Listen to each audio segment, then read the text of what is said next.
It is Saturday night. Once again, this is the Overnight Mouse Party. I'm Dean Foss, and right now we have Gizzard Gary. How's it going, Gizzard? Hey man, couldn't be any better than this. Thanks for having me. And Guns and Barbecue. How are you doing? I am doing all right. I'm uploading images to the website, so doing well. What website would that be? Blind Guy Photography or blindguyphoto.com. I had to almost forgot that apparently somebody has blindguyphotography.com parked because they're a dick.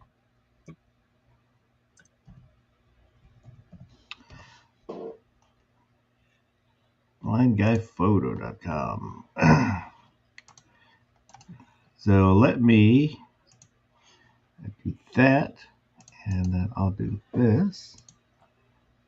Oops. I need to also do this.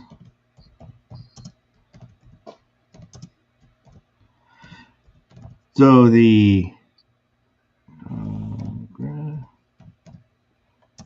name of the website is Blind Guy Photography, but the link is Blind Guy Photo. Yep. Well, thanks, boss. You didn't have to do that. So I put a link out in the chat for that, so everybody can go check it out. Because he does take very good photographs, photographies.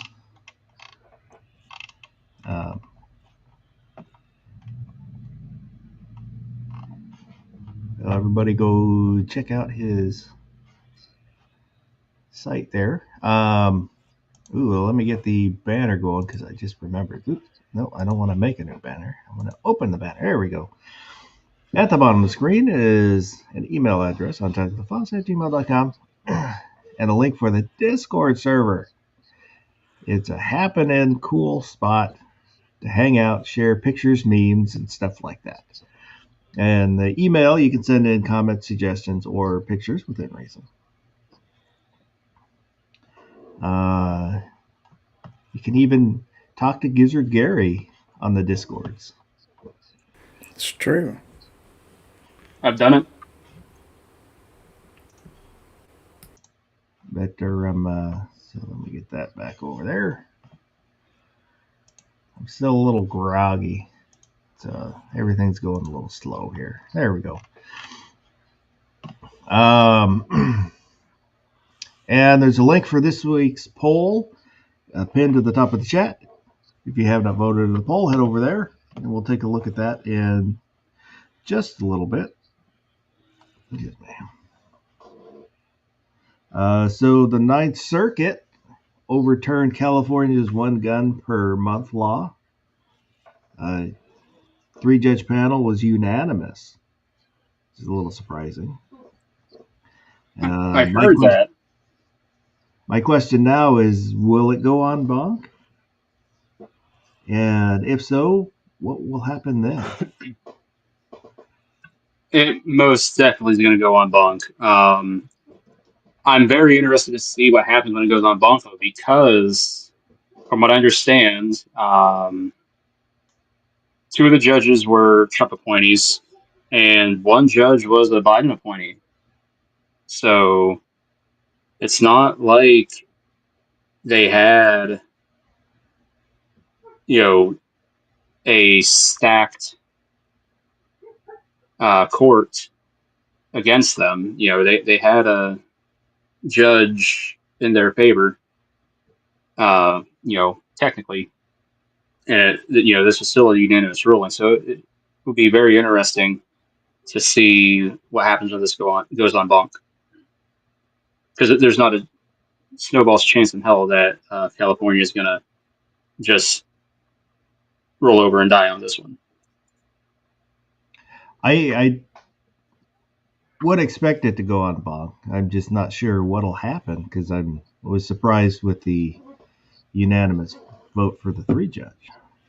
What do you think, Gary? Yes. What does your wisdom through age tell us?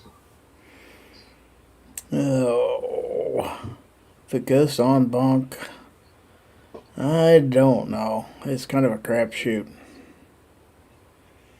especially being out in the ninth.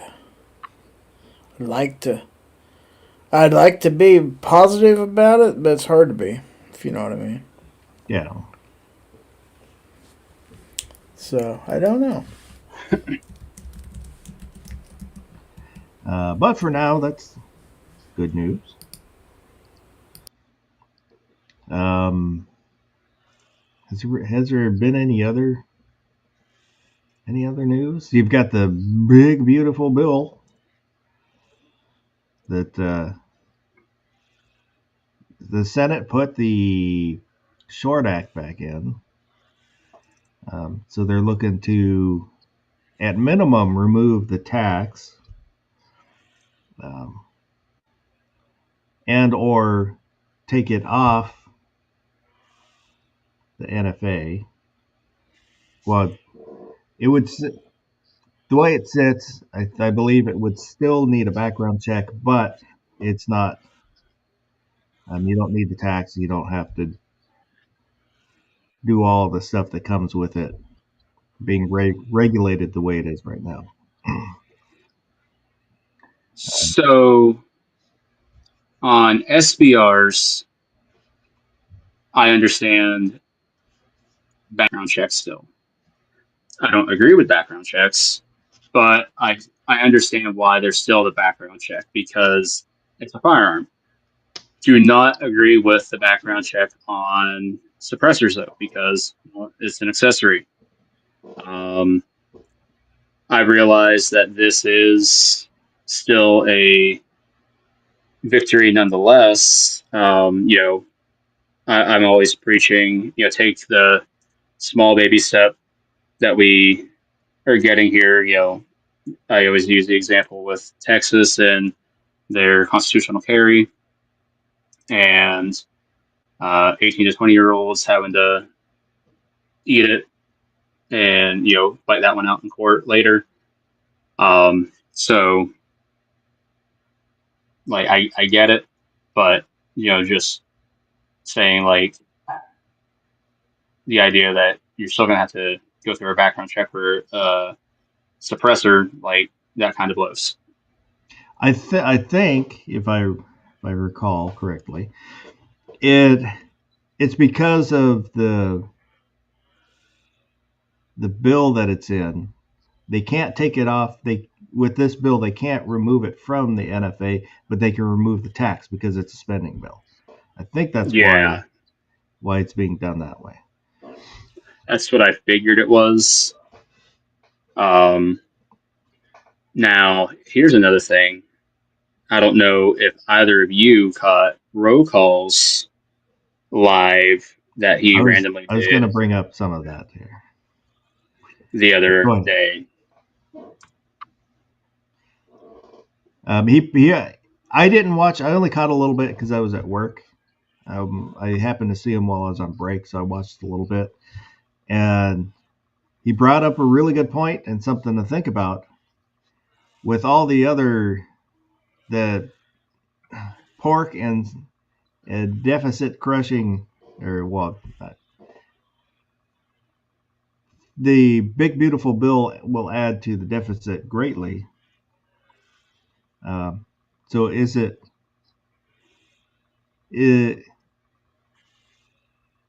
I think part of the problem is a lot of people won't realize or care because they don't see how it affects them, other than I can have this suppressor. All the other stuff in the bill that's not good, I think a lot of people don't realize. They only see this little bit that, I would love to be able to buy more suppressors and not have it on the NFA personally, but I don't know what all is in the bill. I've just heard like Roll Call and some other people talk about. There's a lot of bad to this bill. Did you catch more of? Like I said, I only caught just a few minutes, so I don't know what all he talked about.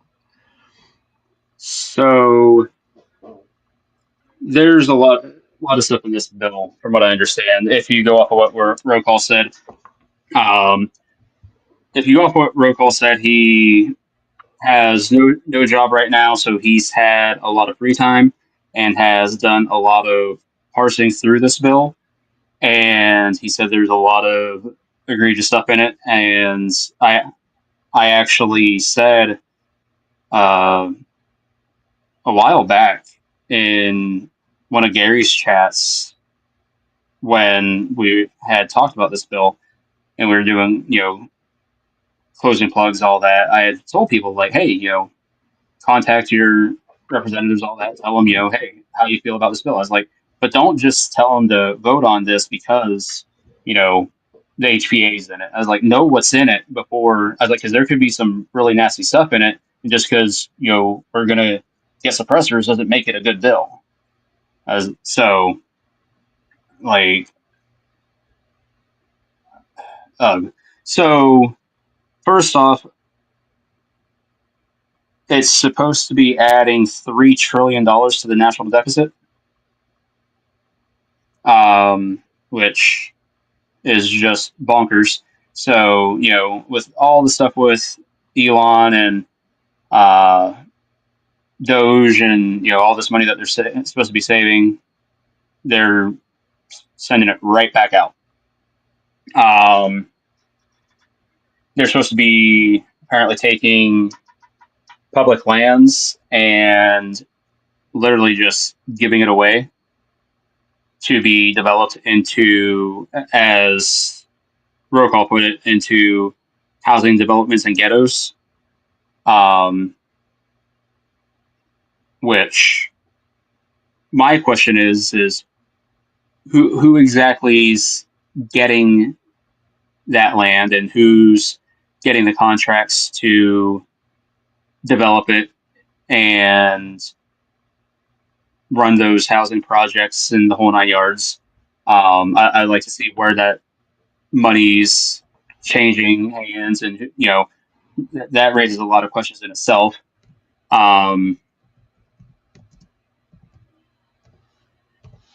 He pointed out specifically because he's near Michigan. One of the places specifically noted for this was Michigan, and the Michigan DNR had actually volunteered lands for this, and the hunters in Michigan were like, no freaking way. And they fought back against it and apparently have been successful thus far. What else? I'm trying to remember. So who here likes to use AI? I know Foss does. So in there, they're supposed to be taking away public use of AI for 10 years and limiting it to only the government. Really? Yep. Which I had heard whispers about that long before this bill was ever a thing. That I remember hearing whispers about stuff like that during election season. Season. So that does not really surprise me at all. I'm trying to remember if there's anything else that I can think of off the top of my head. But those are the things I remember off the top of my head.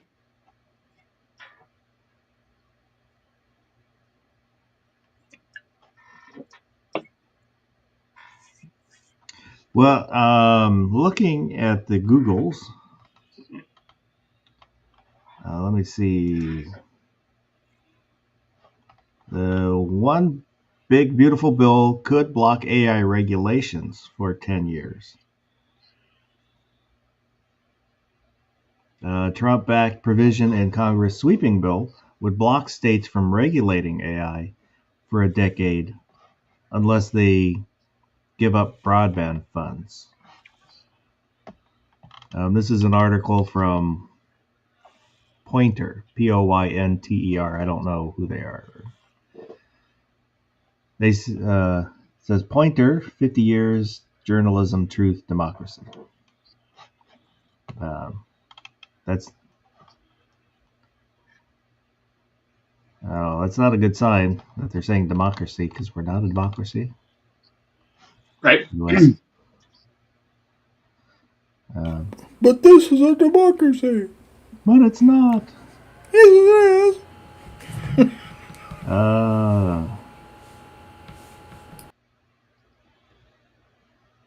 So it looks like, according to this article, that it's lawmakers who support the provision said that a patchwork of state laws stifle innovation and get in the way of U.S. competition with China.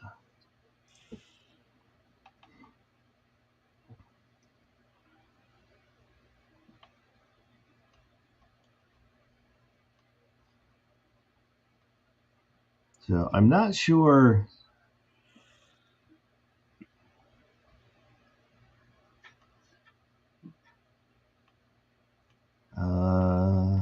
Just trying to see.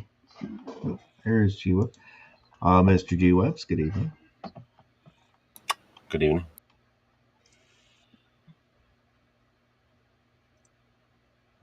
So, a political fact and analysis of the National Conference of States Legislators' data on AI-related bill found that most of the laws enacted concern health use, government use, criminal use, effect on labor, employment, elections, and judicial use.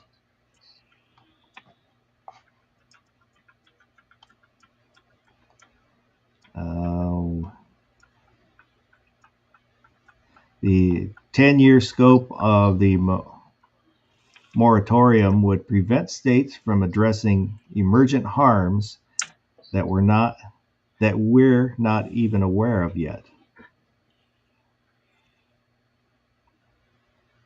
So we're just talking about in the big beautiful bill. Part of it is to block regulations on AI for 10 years. From the states. Yeah. Did you see whatever roll call was complaining about, like where you can't use AI? I never found that. I only caught. That's what, I was on break at work, so I only caught like 2-3 minutes of his thing. So I don't know what all he talked about.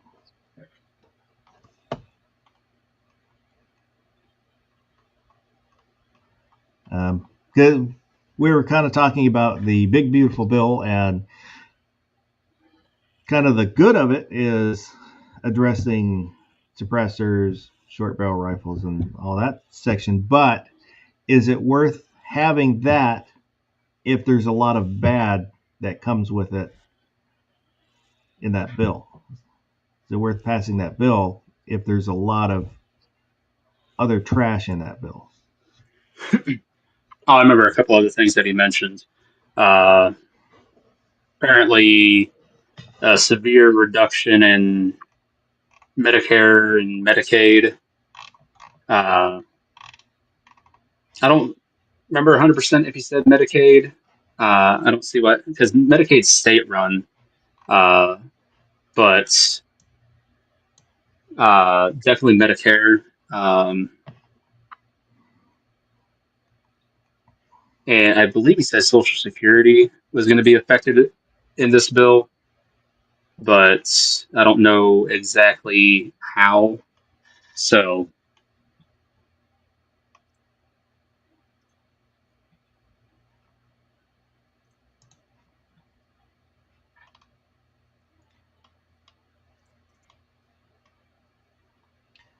So looking at the BBC article, no tax on Social Security, which I think is good.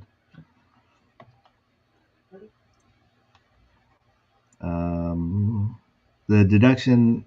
That's a scam. Old people are going to start buying stuff tax-free now. So that's a massive scam. Old people are getting away with it. those freeloaders. Why do all the young people got to pay the taxes when the old people just skid around scot-free? Right? Listen to old people not say nothing about it. They're just happy that all their bills are going away. Life is good, gentlemen. I got to tell you. I knew it. See? I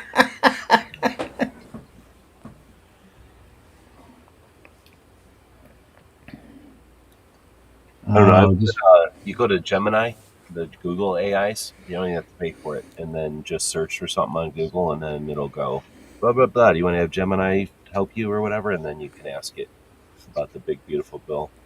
Otherwise, it's too big to put in. Even the ones I'm paying for, it's too big to shove in there and tell them to ask questions about it. So I was just using Gemini and asking it like, where does it say you can't use AI? And it's like it doesn't say that, because it's too much to read it and then comprehend it and then be able to understand it. But you can use tools to search it for you,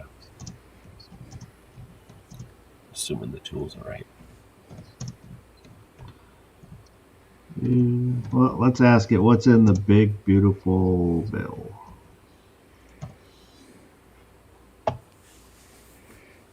And how does it affect DMFOS? Well, that's always the question. Yeah, they're gonna be like, well, since we don't know who that is, doesn't worry about it. That's what I often say. The world would be a much better place if everyone would just take a second and ask themselves, how does this affect DMFOS? Key provisions, tax cuts. Central component is making permanent the 2017 Trump tax cuts, which would otherwise expire. It includes permanent across the board tax rate cuts, expand child tax credit, enhanced standard deductions, permanent small business deductions, increased to 23%, restoration of 100% immediate expense for business investments, research, development, and new factory / equipment, new relief for tipped workers and overtime pay. During the election debates and stuff like that, I always thought that was funny that Trump said waitresses shouldn't be taxed, and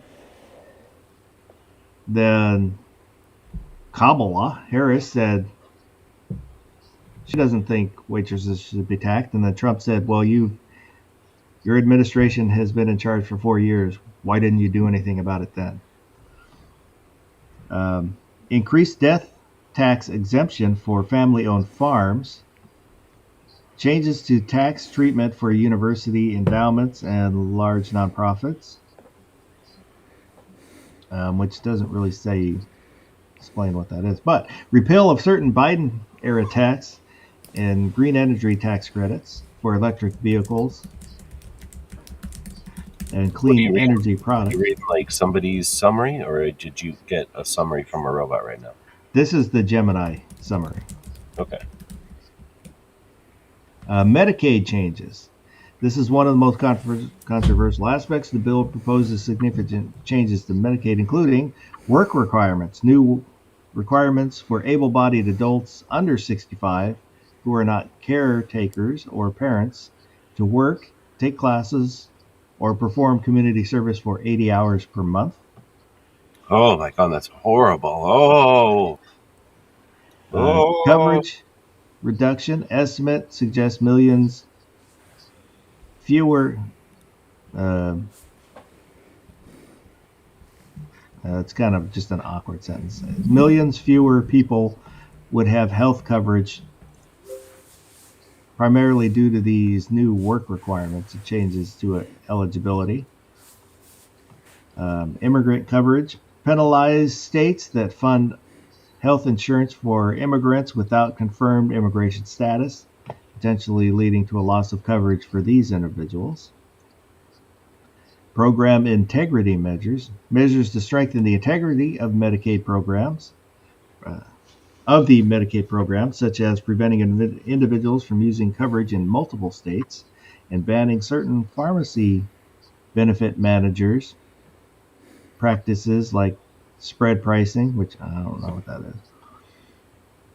Border security and immigration. Significant investments in border security, including funding and finishing the border wall, expand detention capacity, and hire more border patrol agents ICE personnel and customs officer, elimination of Obamacare subsidies and Medicare eligibility for immigrants without legal status, new fees on remittance payments for undocumented immigrants, other areas, investment in modernizing Federal Aviation Administration air traffic facilities and systems, some provisions related to federal employee benefits and student loan forms, rolling back some Biden era regulations and policies. I'm waiting for the bad part. So the Medicare part is over, I guess. You've already described that part. Yeah. That wasn't even Medicare. That was Medicaid.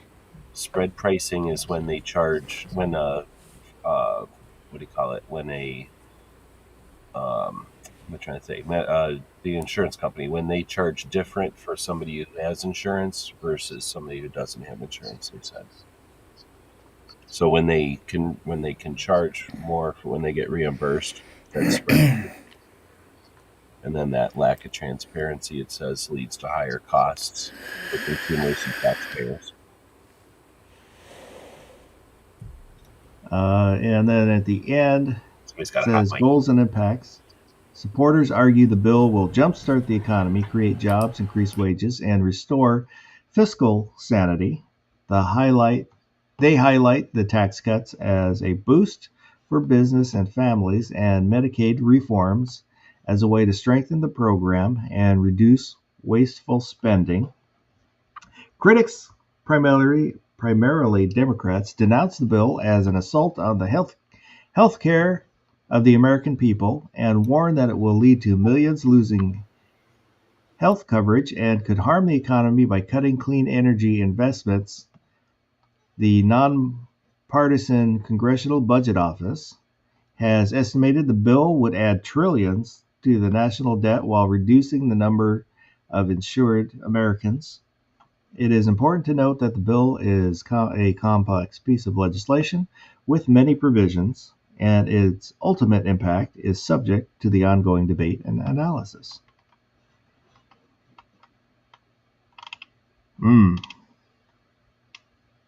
Well, it's a summary, but it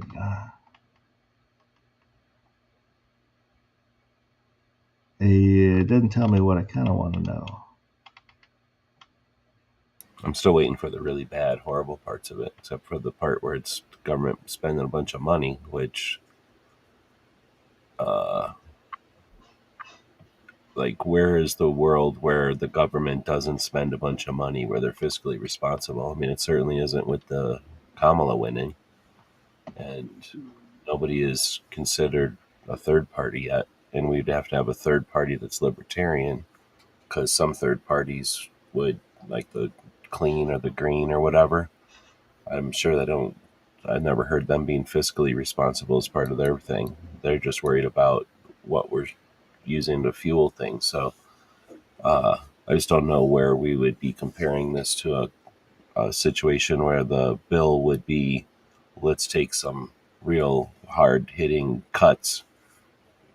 So the fact that it spends a bunch of money in a world where who owes us the money? A bunch of people who have more land than us, a bunch of people who have a higher, bigger economy than us. Who owns our money, our debt? I'm not saying we should just run up debt or whatever, but I'm saying that to complain about something that's going to give us the gun stuff that we care about, I don't know where the horrible negative stuff here is, that like the poison that we're taking with this bill. But I could be missing it. I'm just reading computer summaries. But I'm looking for the computer summaries that other people are reading to show the massive bad parts of this. That's kind of the impression I got from this. This is from the Google Gemini. I think there's something I'm missing that are not understanding, which is quite possible. But let me quickly go out and say hello to everybody. Mandatory Carry was out there first, but he's probably sleeping. Vulcan Rumble, he had asked a question. P320 mag caliber change, 9mm 357, 40 Smith & Wesson mag compatible. For the 320, The 9mm and the 40, the magazines are slightly different. I have measured them. I have both, and I measured them. There is a slight difference, but I've used them both. I've used the 9 in the 40. I don't have a 40, but I used the 40 in with 9mm, and they worked. I don't think there's a big enough difference to really make a difference. But technically, there is a difference between the two magazines. Gizzard Gary, the Saint, Mr. Bob Davalina, Fuku YT, Boomstick, Garage Guy, Ron Wayne, and I think his little buddy, Mini Wayne. And is that, the goddamn bacon.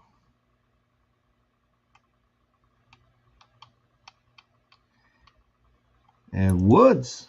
I assume the whole time that we're talking here, that Mini Wayne is running all around, knocking things over and pushing things and then jumping on stuff and running all around. Kind of like a cat without the hairballs. I was going to say like a little kid that you give too much candy to, and now it's just running around burning off all that energy. Sergeant Joe Smith. And I think we're caught up there on everybody. Good evening, good evening.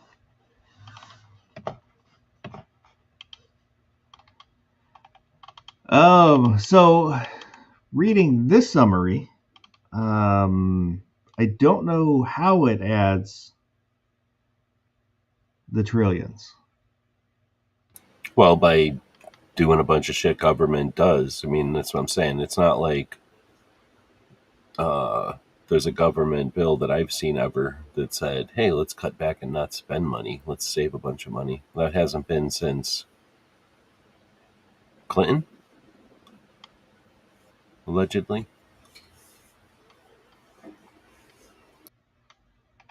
And isn't that back when Democrats were all about being against NAFTA? Was that the name of the thing that, North Atlantic something, trying to move all the jobs to Mexico, and they were like, you can't move jobs to Mexico, that's horrible. What either side is for or against just kind of depends on who's in power, which side's in power. It's like the whole border thing, it goes back and forth on who wants the stronger borders, just depending on who's, Democrats will want stronger borders, and then they will,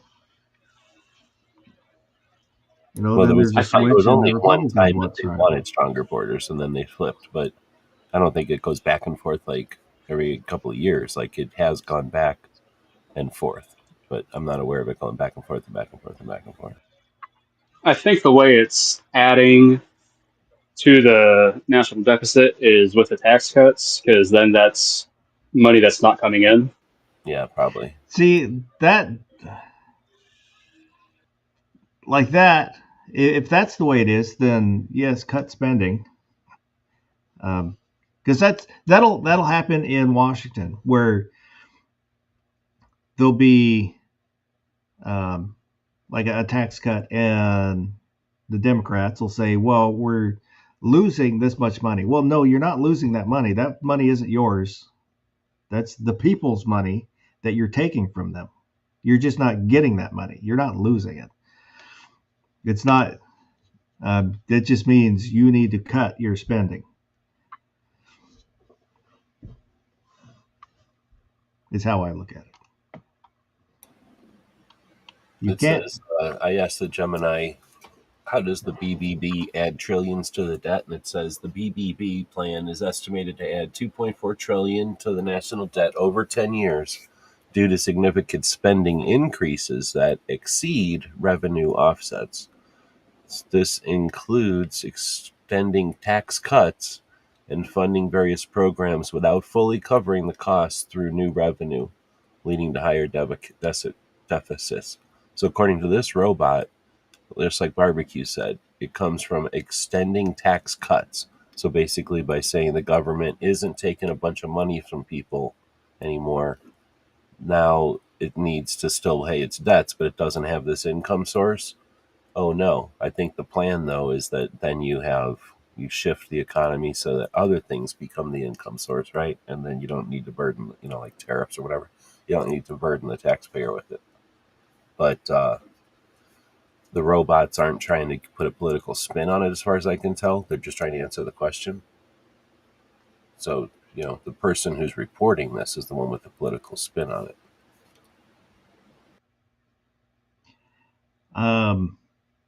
Yeah. So I would, with the information I have available and the information that I am able to understand,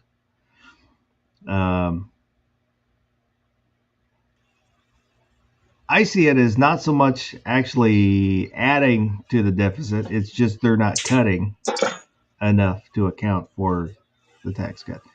You have to cut some spending. Wood said the bond market is tied to the deficit.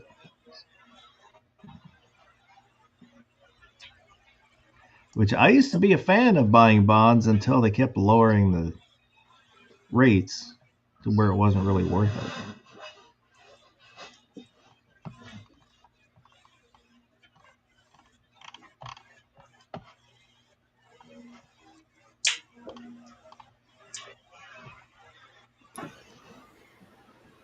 Oh. And it takes $2 billion is lost in revenue from the government by extending and expanding tax rate cuts. 1.3 billion is extending the AMT repeal for taxpayers with an income below $1 million. 1.3 billion comes from expending and expanding the standard deduction.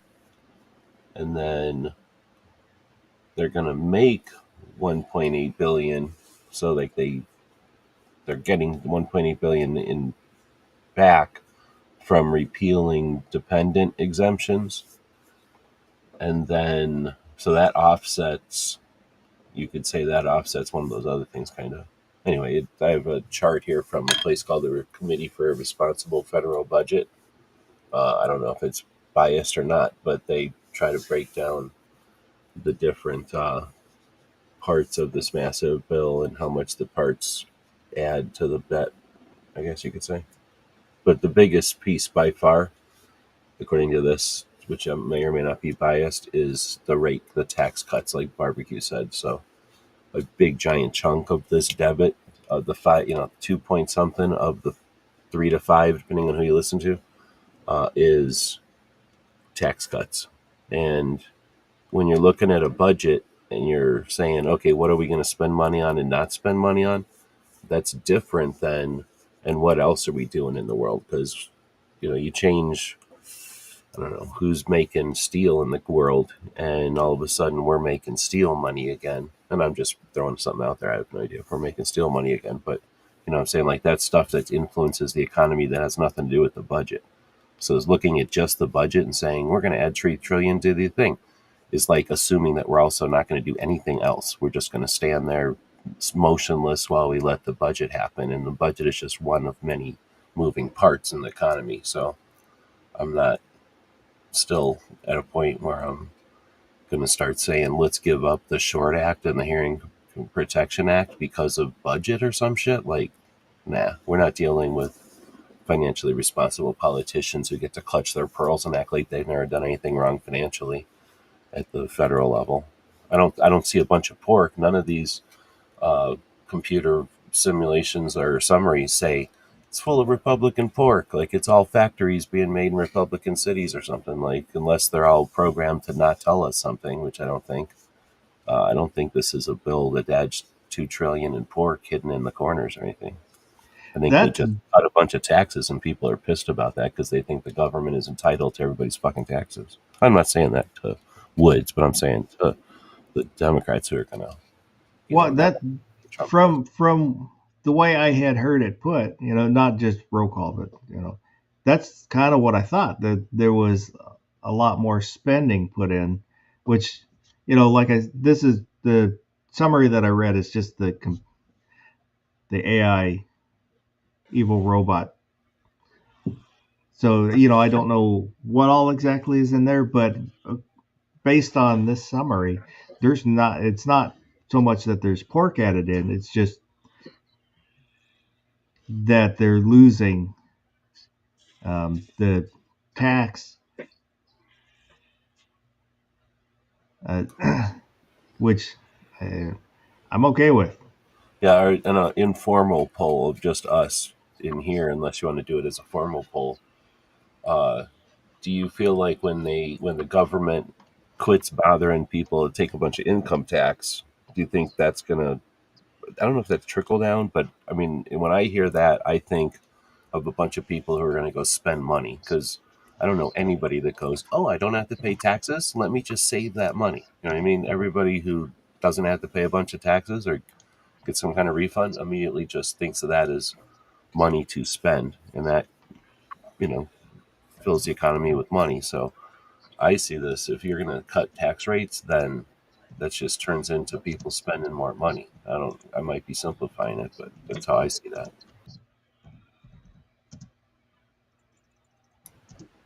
You guys?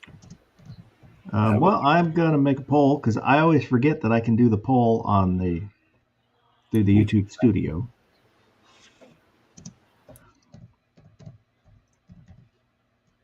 Again, I'm no economist or nothing, but it just seems like, in my experience, whenever somebody seems like they got a tax credit or a tax refund, or they didn't have to pay something that they thought they were saving up taxes for, then, which isn't like it happens all the time, but when it has happened, boom, immediately. Even if it's a business, they're buying a truck, they're spending the money that they thought they were just going to have to throw into taxes. So there's a poll out there in the chat. Is the big beautiful bill a good thing overall? It's just a simple yes or no. Okay. So I was always under the impression that trickle down economics, started with like the big corporations, things like that. They gave them the tax cuts, and then that was supposed to spur them to then go, oh look, we got these tax cuts, so now we've got this surplus of profits, and we're supposed to then pass that on to our employees, and then our employees, getting raises, things like that, are then going to go out, spend more money because they're making more money, so on and so forth. But the problem is, a lot of times, those businesses don't go and give those raises. I look at trickle down more like when a rich person has money, they spend their money, and they're not spending that in some vacuum in Europe. They're spending that in the United States. So you give people less tax burden. They go around and just spend the money on dinner or a new boat or a car or whatever the hell they're going to spend their money on that they feel like. And then the company that builds the car, the restaurant that feeds them, the things that they do, create jobs. And now those people can buy a canoe. And now there's a canoe company that's in business. And now, the person at the canoe company buys a I don't know, model train set, and now there's a model train set making more money. And that's the trickle down, is that you quit taking money from one person and they just start spending their money in the country, and then the country's better off if you quit taking everybody's fucking money and deciding I'm going to redistribute it. But the other problem is how much stuff's made in the country anymore. Well, you know what I'm saying? I'm simplifying it down or whatever, but the idea of our trickle down was quit taking everybody's fucking money and then let them spend their fucking money, and then the trickle down is I realize what the idea is, but the first step of it is the big corporations have to give those raises to the employees. Well, it could also come from them having the money to stops doing stuff to expand their business, which then they can either hire more or increase wages, and then you get the same effect. People below them have more money, and then they spend their money, and which Bush Sr. called it voodoo economics, but I don't know if that's because he didn't believe it when he was vice president for Reagan. But he was also running to be president. So he may have said that to separate himself from Reagan a little bit. I don't know. And I think there's people that think the government is integral. Like if they're not there stirring everything, then everything gets stagnant and gross, and we can't figure it out. And it's just a horrible detriment to the world if the government isn't there to keep order and to move things around. And I got Bush under the "we need big government" flag versus Reagan, who was "fuck communism" flag, and competent, comfortable, or at least I think comfortable is the word with like capitalists doing their thing.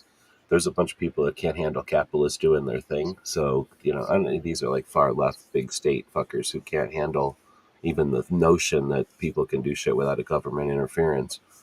But I think there's a lot of people that saw trickle down as letting, what they say, like hands off, like letting rich people do what they want. And that's intolerable for people that make their fucking living off of rich people taxes. Scrabble Bees is out there. Said, who makes guitar picks is my main concern. You can actually make your own guitar picks. You can buy guitar pick cutters. They're like hole punches, and you make your guitar picks. Oh, Pink Panther 69. I was just thinking. Yes, for big beautiful BBD. Trump wants to succeed, not hurt us, and it takes SBRs and SBSs and suppressors off the NFA. What's not the like? Guns and Water. It's out there. Who makes guitar picks? What punches? You can buy them on Amazon.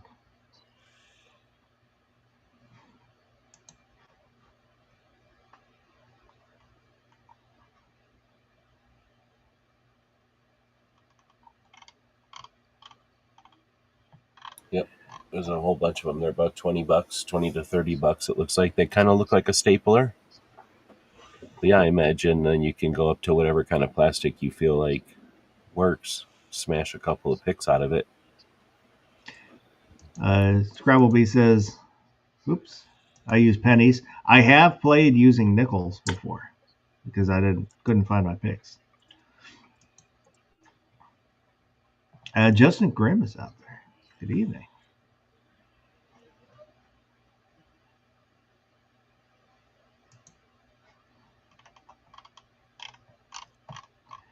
Oh, yeah, maybe I'll have to read up some more and see if I'm missing anything out of that big beautiful bill.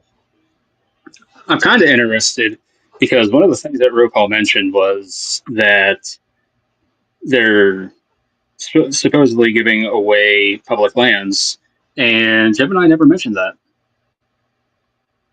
That's true. That's true. Which I don't like. I don't know. I'm a little bit torn on that.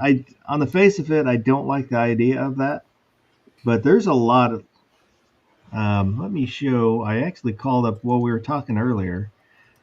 I'll show this map of public land, federal owned land, and it would affect us in the West more than the East because all this red is federal land, and most of the West is federal land. And all federal land isn't like, either on or off. Like it's either federal land or not. Like once it's federal land, there's like a number of agencies that can maintain it or deal with it. So I asked the robot, what does Big Beautiful Bill do about federal public lands? And it says the Big Beautiful Bill proposes to sell off millions of acres of federal public lands to help fund tax cuts for billionaires. So it's not biased. With up to 3 million acres eligible for sale over the next 5 years. This plan has faced significant opposition due to concerns about the political loss of recreational and conservation areas. I'm going to say more more non-bias detail. Because there's nothing about the summary that says we're going to stop income tax that is only for billionaires. That's such a fucking weird angle to it that makes it sound very, very political. To suggest tax cuts are only for billionaires, it's ridiculous. According to the Google AI, the federal government owns approximately 640 million acres of land in the U.S., equates to about 28%. Congress.gov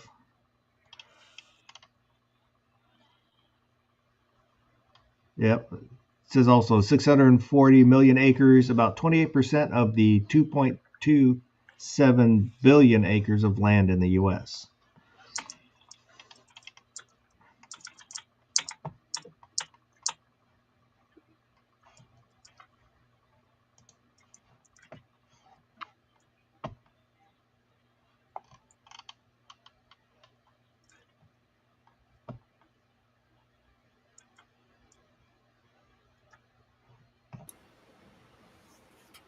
Look at Nevada, and people are going to go like, oh, it's all critical for whatever you want to fill in the blank with, like conservation or wildlife or whatever, pollution or something. Look at Nevada. Does the government really need to own all of Nevada? Like, except for Vegas and that weird strip through the top there, which is probably the tops of mountains or some shit. That's what it looks like because it carries across a couple states. Maybe it's a river valley or something, but whatever that weird strip is, like, they basically own it. Is that like everything that's not farms in California is essentially government? Idaho is the government. Utah is the government. Arizona is the government. The parts that aren't the government in New Mexico are flat grass fields. So the parts in white there are flat. Colorado. For Washington, that's all mountains. That's a Cascade Range, that strip that runs north and south. And then out on the peninsula, that's Mount Olympus. And then to the right is the Okanogans.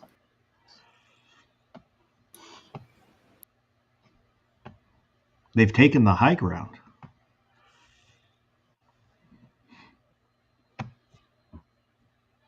They're not going to change nothing, but I'm seeing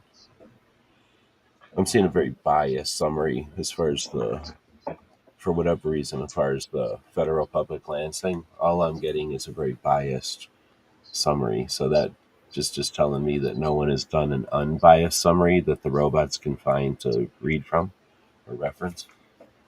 So I don't know if that means anything.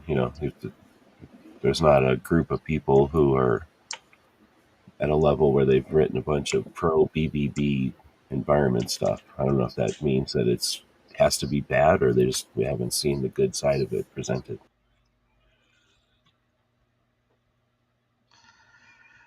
Well, they're not selling everything in red. The red is what the government owns, not what they're selling. So I doubt they're selling the nuclear test ranges. I would think not, because it's because of the radiation. I doubt they would sell that. Well, who would buy it? Like, oh, I can't wait to buy a bunch of radioactive holes. Oh, you know who would buy that? 9mm shooters. They make their bullets out of that radioactive dust. That's the kind of shit they're into.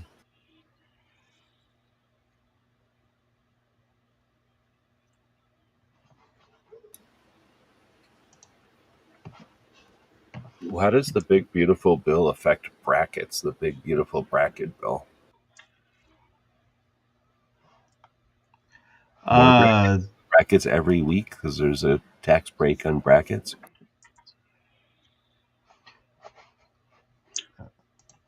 So before we switched, he'd buy Area 51.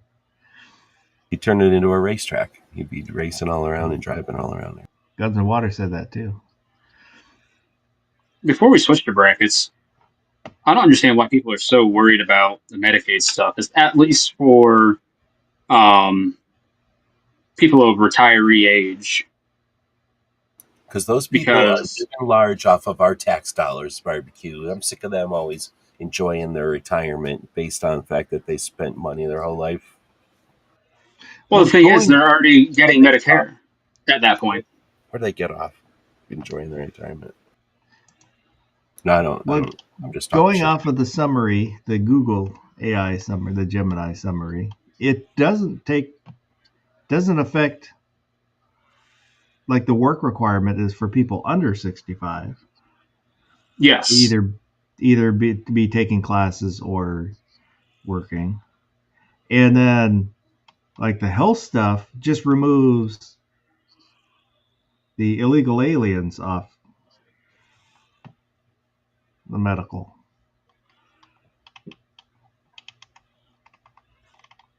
That's intolerable. Because, like, with that stuff, I'm like, God forbid we have able-bodied people that have to go and contribute to society. That's the kind of stuff that makes societies fall barbecue.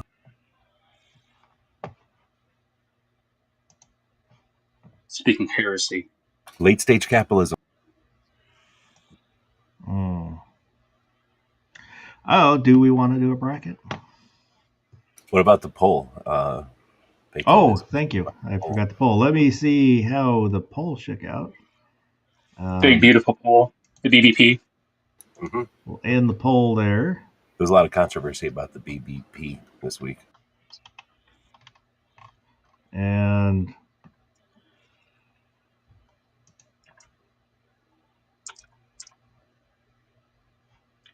I was afraid if I voting on the poll, I would owe more taxes. I was confused, so I had someone else vote for me. Took forever to come up. So is the big, beautiful bill a good thing overall? 78% said yes. 21% said no. That's out of 14 votes.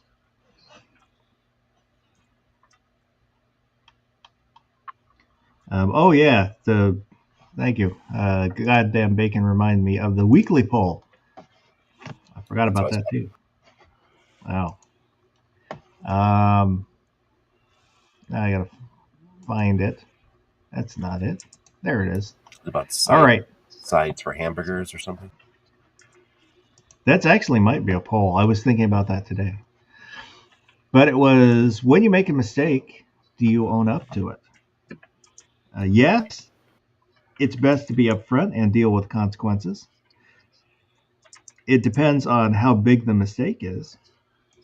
It depends on how big a mistake. I don't make mistakes, or it was like that when I started my shift. And 77% said yes, it's best to be upfront and deal with consequences. 13% said it depends on how big a mistake. 5% said I don't make mistakes, and 4% it was like that when I started my shift. And this came out of me shooting my chronograph accidentally at the range, because I was in a hurry, got everything set up, and was trying to get it done so I could get back home. And I had it set a little too high, and I was shooting the 10 pellet single lot rounds that I had made, and I was just going to chronograph them real quick. And it clipped the back of the chronograph, blew a big chunk out of it. Luckily, it looks like it's just the housing. It missed the sensor. I mean, barely missed the sensor, but it missed the sensor, and it appears to still work. And I taped up the damage section. So, but I felt really embarrassed, it was kind of weird. I was embarrassed, debated on whether I should ever tell anybody, but I didn't understand why I was embarrassed. I did it, whatever. And I figured, well, it's not a huge deal. Everybody makes mistakes. Nobody got hurt. They make it out of brittle plastic. I don't know why, because they could just as easily make it out of that kind of PETG material that milk jugs are made out of. But instead of breaking, it would just absorb, like it's like a target. It would melt, the pellet would go through, and the pellet would, like melt a tunnel, and the tunnel would melt in on itself. So you'd have like a scar. But, those kind of things are almost self-healing on different types of materials. So, the odds of a chronograph getting shot, you would think they'd make them out of that PETG plastic, PETG plastic already. Well, and I hadn't. I've only used it twice, and I hadn't been putting the shade, that top shades on, because I was afraid I would hit those because I was doing shotguns, and kind of glad I didn't have those on, because I did shoot it with my shotgun. And I put up a short, so you can see me shooting my chronograph. I assumed you just did it for the views. No. Yeah. And I bought a cheaper, I would love to have one of those little Garmin or the Athlon radar type, but they're too expensive. So I just bought the Caldwell, the cheaper one, in case I shot it. With the Caldwell ones, they sit next to your gun, so you won't ever shoot them. But so maybe in the future I'll have to get one of those. But yeah, I shot my chronograph. Looking at the comments, let me refresh it, make sure I've got all the current comments here. And then I need to sort newest. There we go. So the goddamn bacon said, nah, if you hadn't set it up that way, this never would have happened. Got to keep that gas lit. Dave said A, which was, yes, it's best to be up front. Fuku YT Boomstick said, I've never been wrong in my life. Once I thought I was wrong, but I was mistaken. Country Rimfire giggled. Roll Call said, yeah, that's why I lost my job. The funny thing is it wasn't even me. And Patriot in the Dark said, now, is it truly a mistake if you planned it that way? Mistakes are beauty. It's all in the eye of the beholder.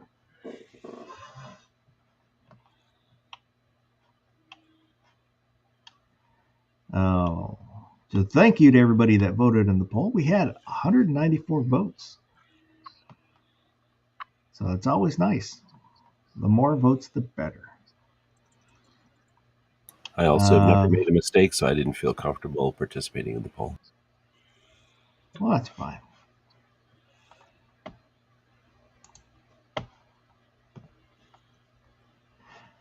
So let me do this. Oh, no, that's not what I want. I want that. Let's get it on!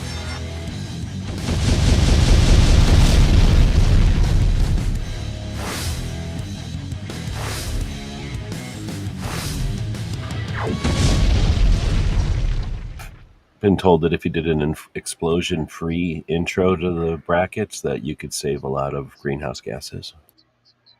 Yeah, but it's not as exciting. So, our poll is the best Canadian. Ugh. That's Bob. Is Bob on here? Oh, I didn't put Bob on it. Well, we'll go through the list, and then we'll see if we want to swap out any of these for Bob. Let me. Ooh, I remembered. Hang on here. I have pictures, so everybody can make sure everybody knows who we're talking about. These are all verified Canadians?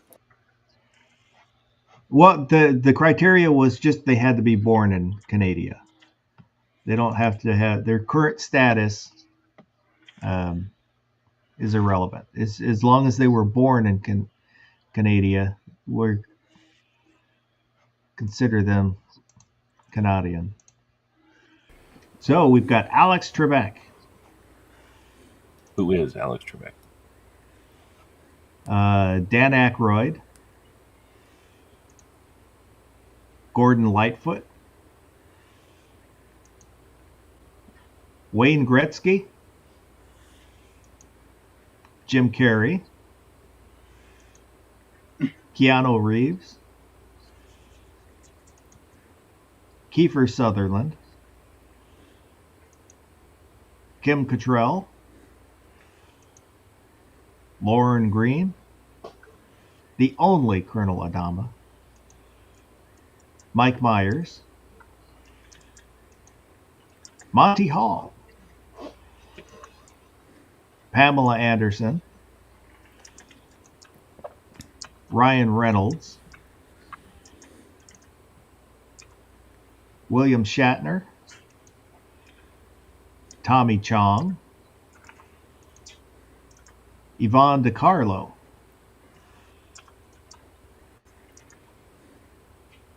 so are there only recognized one Battlestar Galactica,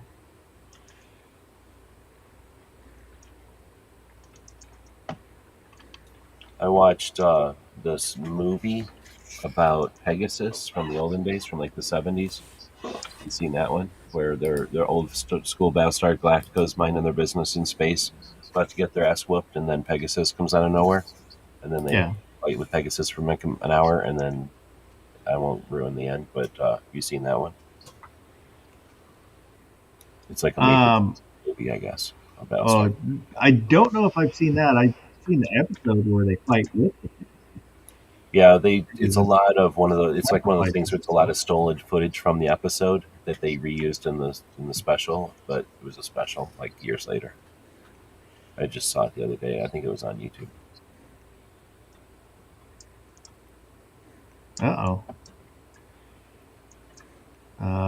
Appears something may have glitched out there for everybody. It's Guns N' Waters and Ron Wayne, Mr. Bob. Yeah, there's a bunch of people saying that something happened. Let me go over and check my. We shouldn't have said all the lottery number secret winning lottery numbers, and only vowed to only say them during that session of moment in time. We won't repeat it. That's what we said. We said. Well, let me ask that for everybody that's out in the chat. Did you? I showed all the pictures, and for everybody that's in the poll in the bracket. Did you guys see that, or should I go over it again, so you can put a name with a face? Tell us the part that you missed. Tell us the part that you didn't hear. Yeah, let me know in the chat if I should show the pictures again.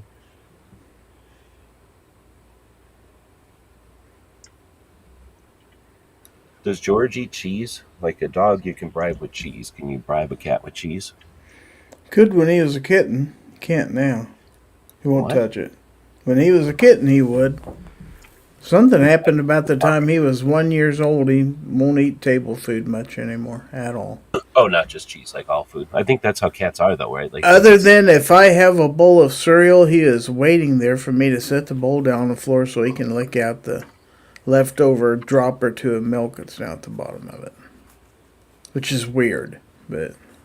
So, Lily Munster was the last picture, so everybody got who's in the bracket. That's when we started reading off winning lottery ticket numbers for a while. Now, does G-Webs actually really not know who Alex Trebek is? No, I know who he is. I didn't know he was Canadian fan. Oh, yeah, okay. He was. No, I was saying who is Alex Trebek because of the show. Oh, yeah. I got you now. Okay. Woo-hoo, right over Jerry's head on that one. He's never seen the show. It's late. What do you want, man? Let me go in here and shuffle. I know who the original host of Jeopardy was. Bet you guys don't. Oh, I thought he was. None of us were alive then. Oh, no. It's on in the late 60s, early 70s. Same exact show? Just different hosts? Other than they didn't have the electronic displays, you had these lame cards that would slide back and forth on the board, but yes. Same game, yes. Like Family Feud just had more than one host. It's essentially the same game all the time. Like they don't really change it at all. So our first matchup is Jim Carrey against Ryan Reynolds. So Ace Ventura versus Deadpool. G-Webs. I don't like Ryan Reynolds, but I hate Jim Carrey, so we'll go with Ryan Reynolds. What for Ryan Reynolds? Gizzard. Yeah, he's kicking Carrey's ass, Ryan Reynolds. Ryan Reynolds. Barbecue. Ryan Reynolds. Ryan Reynolds. Wood said Ryan. Sergeant Joe Smith said Art Fleming was the first Jeopardy host. That's correct. I don't know who that is. X Adam 1 said Ryan Reynolds. Maybe ever heard of Reed Fleming? That was a comic book back in the old days. Remember Peggy Fleming? She was an ice skater. Justin Grimm said Ryan Reynolds. Let me go. Wood said second best Canadian actor.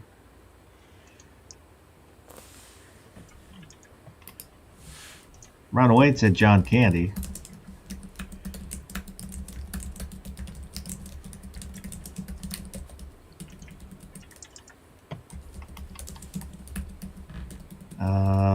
So I'm going to go with Ryan Reynolds.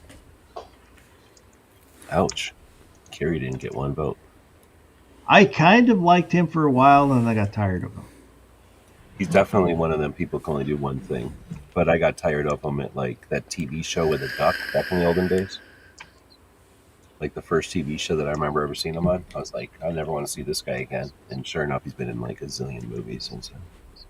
Well, I think the first thing I ever saw him in was Once Bitten. The vampire movie comedy. Yeah. Really young Jim Carrey. Like the first time you see him, you're like, oh, look, there's a funny guy. And then it's like, oh, he's doing the same thing again. Oh, he's doing the same thing again. Oh, it's that guy. Oh, him. Oh.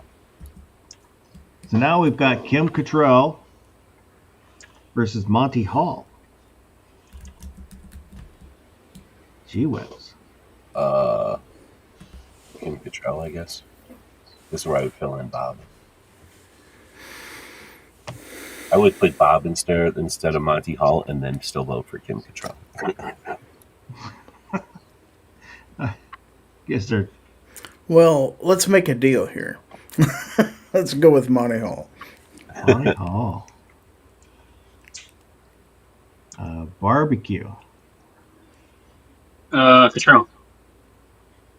Cattrall. If you've seen Porky's, at the time Porky's came out, every other thing she's ever done has been Porky's. Lassie. That was the first thing I remember ever seeing her in. And then every other thing I've seen since then, I'm like, oh, that's got the girl from Porky's in it. And Sergeant Joe Smith brought up Mannequin. She was in Mannequin. In the 80s, when you could pour champagne on something or shock it with electricity and it would come to life. I'm going to go Kim Cattrall just because I had a thing for Kim Cattrall. She was in Split Second with Rutger Hauer.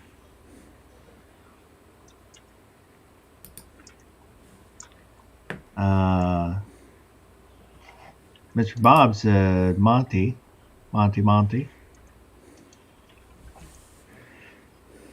So we've got Pamela Anderson versus Yvonne DiCarlo. And Yvonne DiCarlo was an attractive lady. I mean, outside of the makeup, and her when she was pictures of her when she was younger. She was a film actress for a number of years before she did that, wasn't she? Yeah, she was in the Ten Commandments. Mm-hmm. I seen one movie with her, and it was so distracting seeing the Munsters mom that I couldn't, I wasn't looking for her in other movies. I don't like Pamela Anderson, but I never was a fan of the Munsters, so she's nice and whatever, but I'm not voting for her. I'm not going with Pamela Anderson, I guess. So one for She's done Pamela at least Anderson. a couple of 3 things that I thought were good. She's done some okay things, I thought. Gizzard? Well, I guess it all depends on what you think is more scarier. Yvonne DiCarlo as Lily Munster or Pamela Anderson now without makeup. If you've seen it lately, it's pretty bad. Well, the picture I used was her from Tool Time. That's the way I wish to remember her. Uh-huh. You used the old picture. I was going to say I didn't remember Tool Time, but yeah, I forgot about that. This probably be unpopular. I'm going with Yvonne DiCarlo. Yvonne DiCarlo. She did a good job as Lily Munster. Mm-hmm. Yeah.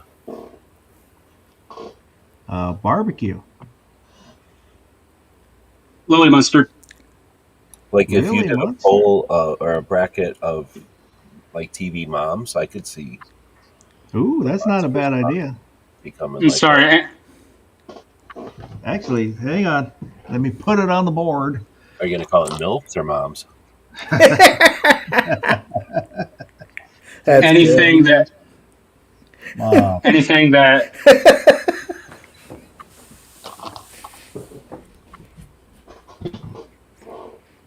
All right. Do a show at 2 a.m. You're going to have these things happen. That'll be a future bracket. I wrote it on the board so I won't forget. I like that idea. So I'm going to go Pamela Anderson. And I liked, for Pamela Anderson, I preferred her with the less Tommy Lee. I thought she looked better without all the makeup on. Personally.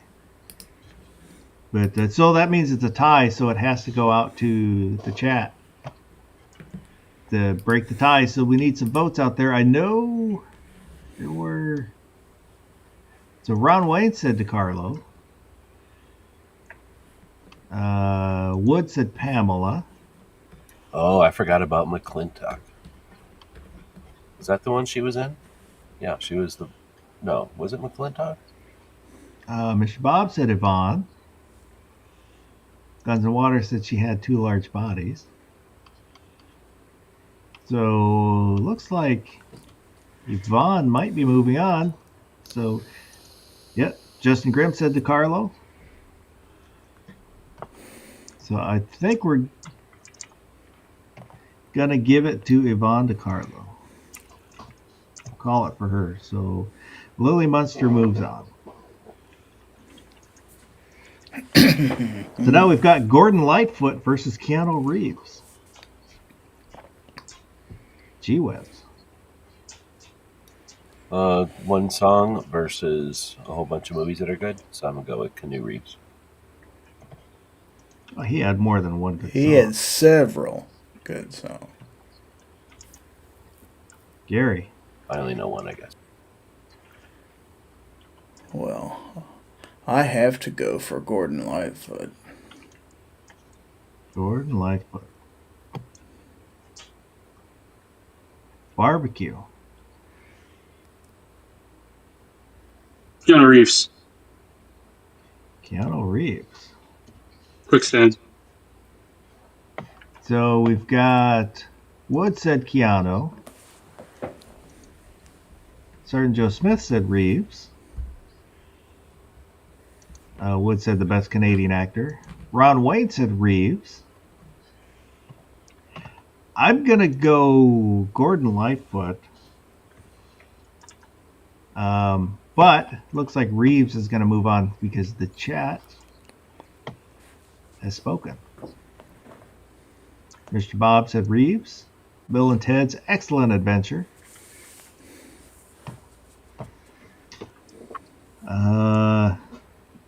Yeah, Gordon Lightfoot.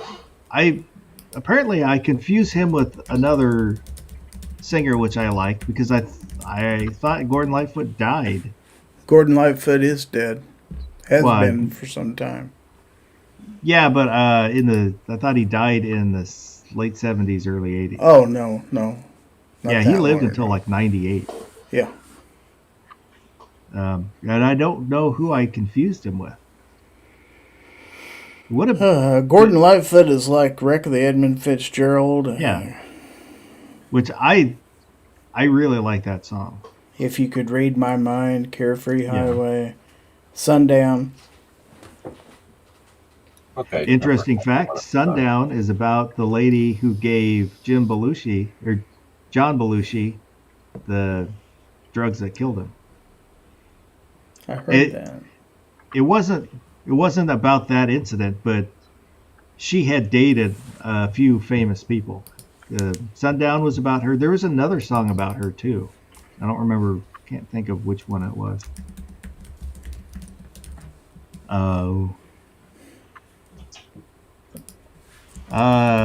No, it wasn't Harry Chapin. Mr. Bob said probably Harry Chapin. It was someone similar to Lightfoot. And it's Canadian? No, I don't know. I don't think. I wonder if you're confusing him with Jim Croce. Jim Croce died in the 70s. That I think that is. I think that is who I was thinking of. Because I remember as a kid being sad when they died. My best friend at the time, Aaron, we were both kind of sad that this singer had died. Yeah, Croce died at the height of his fame. So it must have been Croce that I, over the years, confused with Gordon Lightfoot. They did look similar. So now we've got Dan Aykroyd. Ooh, this is going to be a tough one for me. Dan Aykroyd versus William Shatner. Gee whips. I don't know if it's T.J. Hooker versus Dragnet. I guess. Coneheads, too. Don't forget Coneheads. Yeah, I gotta go with Blues Brothers is gonna beat Star Trek, I think. I like T.J. Hooker, but I like more of the Aykroyd stuff, I think. Gizzard. Space. The Final Frontier. One for Shatner. Barbecue.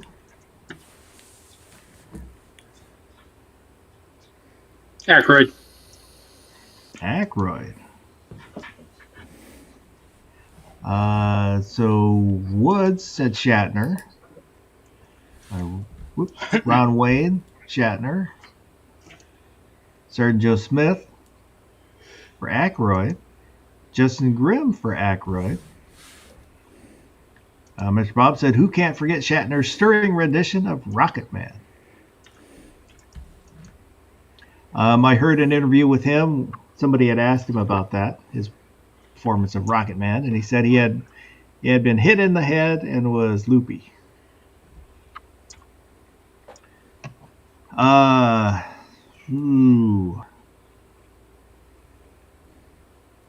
Shatner I like because of Star Trek. And Aykroyd is funny, and I have liked everything I've seen him in. Ooh, this is tough. I think. Wow, this is tough. The Wrath of Khan is one of my favoriteest movies. Ooh, this is really tough. I'm gonna something unprecedented. Well, I'm gonna give my vote to the chat. Something I've never done before. So let's go back and then see. We had 2 for Shatner, 2 for Dan. We'll call Mr. Bob for Shatner. The goddamn bacon, said Shatner. Guns and Water. I guess Shatner's going to move on. So We'll give that a 3 and then move Shatner forward.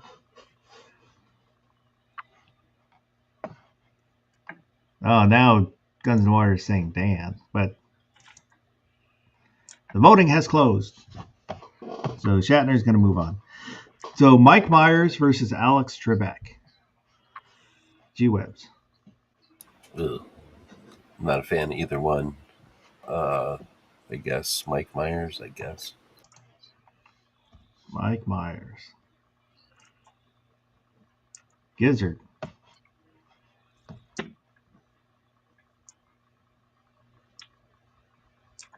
Is Gizzard there? You're muted.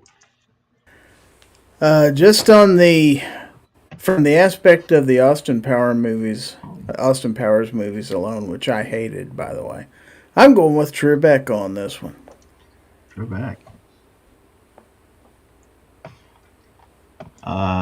Sergeant Joe Smith says rigged. Maybe, maybe not. Barbecue. Not the biggest fan of Michael Myers. Not the biggest fan of Alex Trebek either. But we're going to go with Trebek. Problem is, Alex Trebek's only done one thing ever, so I mean, he can suck at it, but he only sucks at one thing. Where at least the other guy has done a billion things. But I don't like most of the things he's done, so it doesn't impress me. Yep. Sergeant Joe Smith's asking which Mike Myers, the funny one or the scary one? The funny one is from Canada. The scary one is not. Oh, I don't know. I'm gonna go Mike Myers. So this one's gonna have to go to the chat. Alex Trebek. I don't really have anything against him. Yeah, he comes off as a little smarmy. But, you know, it's easy to be the smartest guy in the room when you know all the answers. Yeah, exactly. Ahead of time. But descending. He was so smart that SNL had to sick Sean Connery on him. I tell you what. I enjoyed those thoroughly. Also, when now I'm drawing a blank. Turd Ferguson. Yeah, when they added him in, that also was very. There's a whole bunch of good versions of Trebek, just that they're all versions of making fun of him, like, or making, using the show as a reference, I guess, not really making fun of him. But it doesn't do much. He just stands there. Trebek actually made a cameo appearance once on SNL. I think that was the last sketch they did. Yeah. So let's go back up. So Mike Myers. The 2 for Mike. Sergeant Joe Smith said, who is Alex? Goddamn bacon. Trebek was proven badass IRL from what I've heard. Shrek. Alex looked good. Mr. Bob said Alex looked good in a suit. Mike Myers delivered time after time. SNL, Wayne's World movies, Austin Powers. I voted Mike Myers. Alex. I guess I should have stopped counting. So 1, 2, Alex. I wouldn't be surprised if Mike Myers is filthy rich, though. Pretty sure he helps other people make, like, he produces other movies, right? 1, He's like 2, Sandler. 3.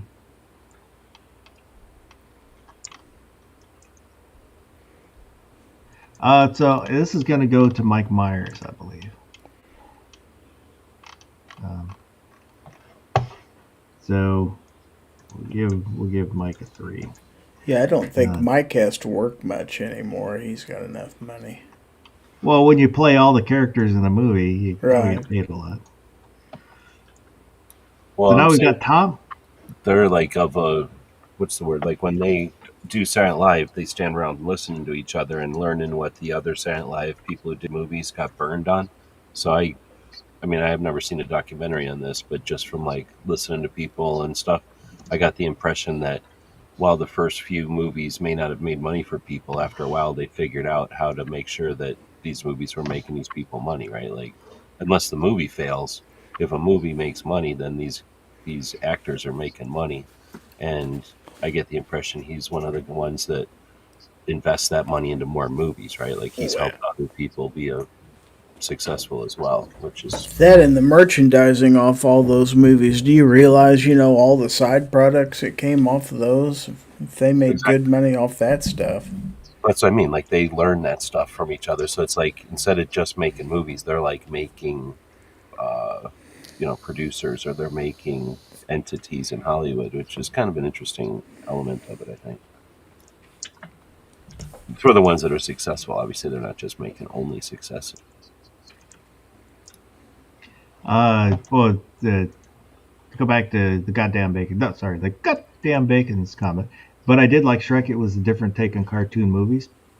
I just saw a video the other day talking about I think it was the director. I've never seen any of those movies. The reason Shrek is the way it is it was he had been fired, and it was kind of to make fun of the fairy tales and whatnot.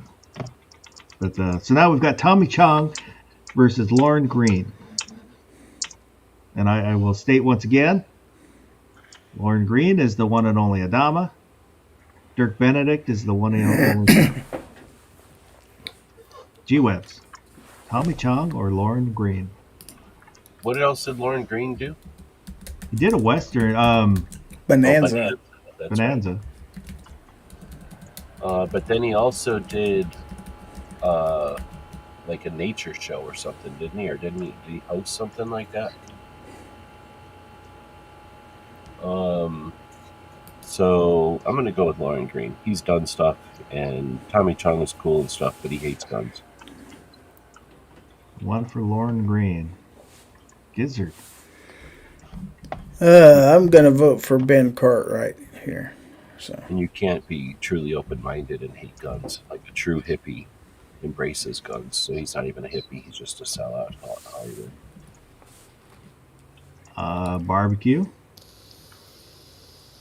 The guy that's not the stoner.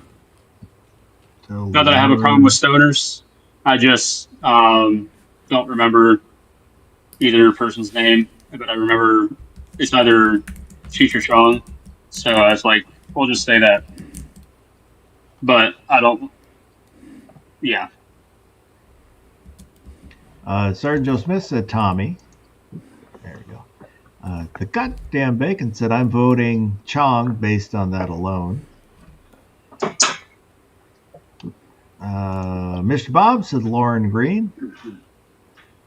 Ron Wayne said Alpo dog food commercials too. I think he's talking about Lauren.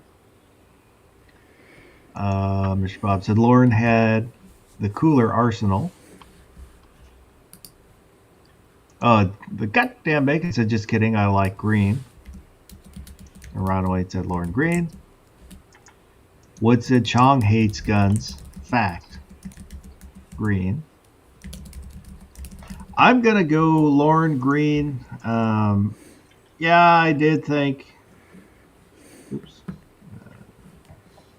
Cheech and Chong was funny, but Cheech was the funnier one.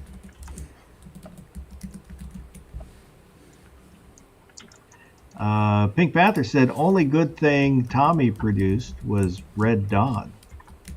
No, his Ray Don Chong. Ray Dawn. Sorry. I was going to say, he produced Red Dawn? So did you see the last Cheech and Chong movie? It's called The Last Movie or something. It just came out.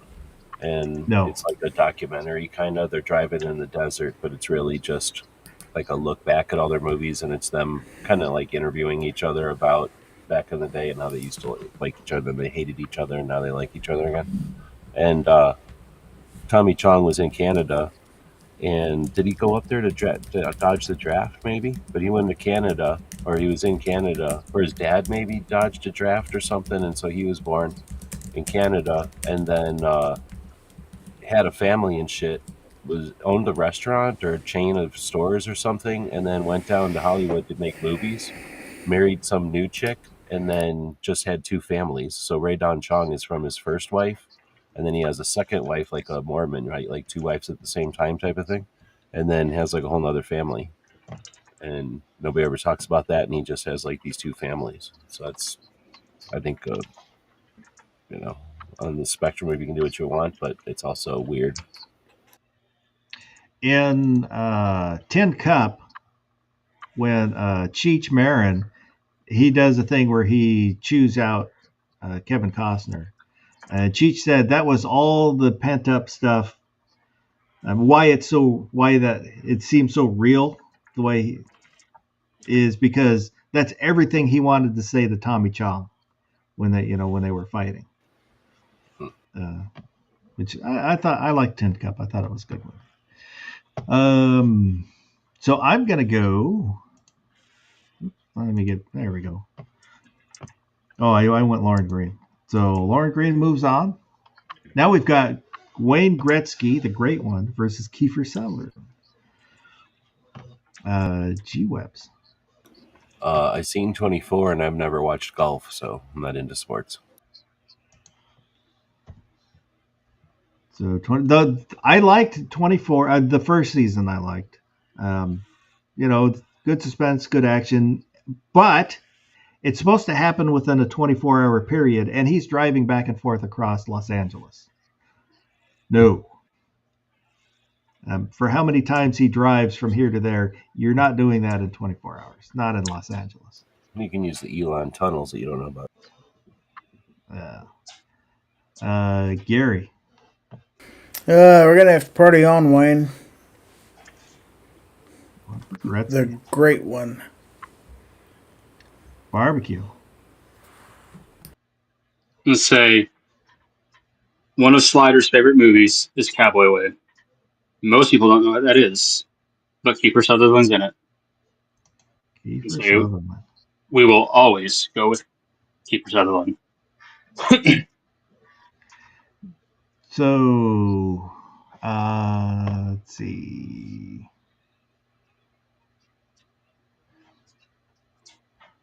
X Adam 1 said, too bad there's no George St. Pierre, one of the greatest fighters. Wood said, Wayne is the best Canadian. He dominated a sport. Sergeant Joe Smith said, great one. Oh, the goddamn bacon said, Bauer, the man is a superhuman time traveler. Ron Wayne said Kiefer Sutherland. I'm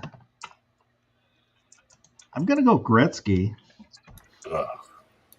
Yeah, he had, I think, one of the, I really like his quote that you miss 100% of the shots you don't take. But, so that means it goes out to the chat. So 1 for Keither. 1 for Gretzky. 2 for Kiefer. 2 for Gretzky.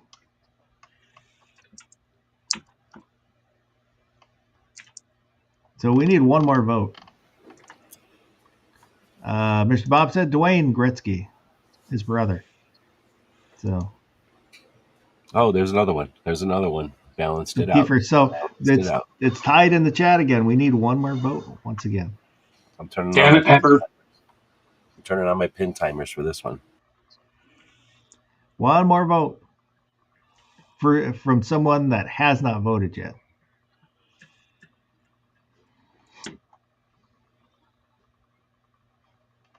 One more vote. Please, somebody. Somebody out there vote. One more vote. Justin Green said Gretzky. But Gretzky is going to move on. Do votes from Iowa count as votes, though? No, I'm punching him in the wiener when I see him at Thunder Oh, on the look, there we Prairie. got another one. We got another one. Look at what happened. Look what happened. Oh, sorry, it was already called for Gretzky. Oh, come on. This is... Actually, I'm not punching him in the wiener. I'm going to hit him in the wiener with a hockey puck at Thunder on the Prairie.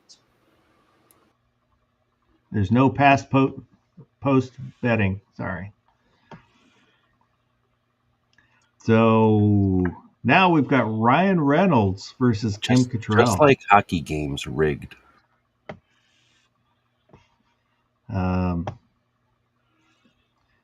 So G-Webs, Ryan Reynolds, Kim Cattrall. Kim Cattrall.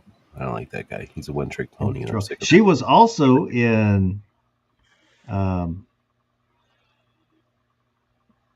I'm confusing. The show with Sorry. all the girls. That girl show that was on. Well, Sex in the City, but I've never seen that, so I don't think about that. No. God damn it. Showdown in Little China. Or no, that's Oh yeah, Showdown Big Trouble in in Little Tokyo. China. Good point. Big Trouble in Little China. She was in Definitely.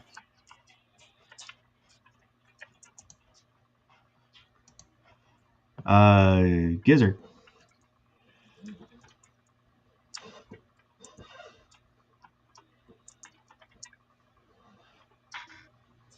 You're muted. Or sleeping. Well, I could be both. I mean, chances are if I'm muted, I'm sleeping. Kim Cattrall. Kim Cattrall. She was also in the Star Trek movie. Oh yeah. Barbecue. What's Cattrall in again? Movies. Star Trek, Mannequin, Porky's. Porky's. Some girls show with all those girls having Sex in the City. We'll go with Reynolds. Second. He lost me at Sex in the City. So one for Ryan Reynolds.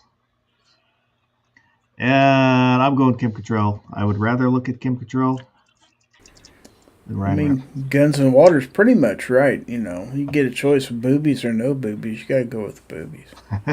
Let's say, but there's always going to be boobies in the Ryan Reynolds movies. Yeah, he's taking his shirt off and rubbing his boobs. He does that all the time.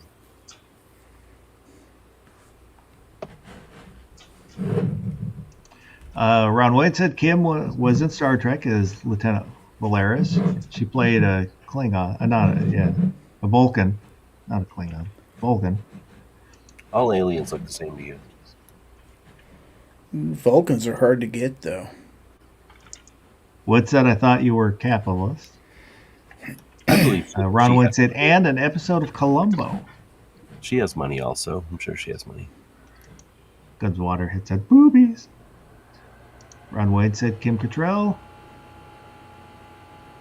And Ron Wade said sabotage.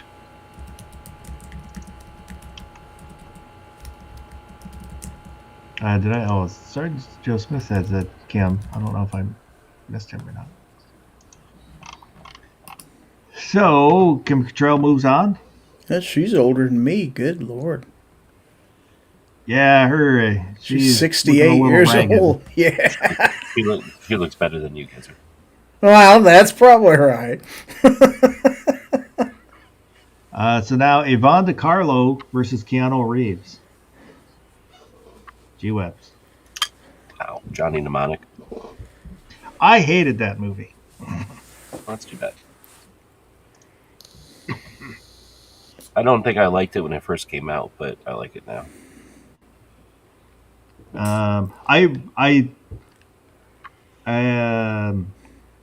Shit. What was the drug movie? It's kind of a drug movie.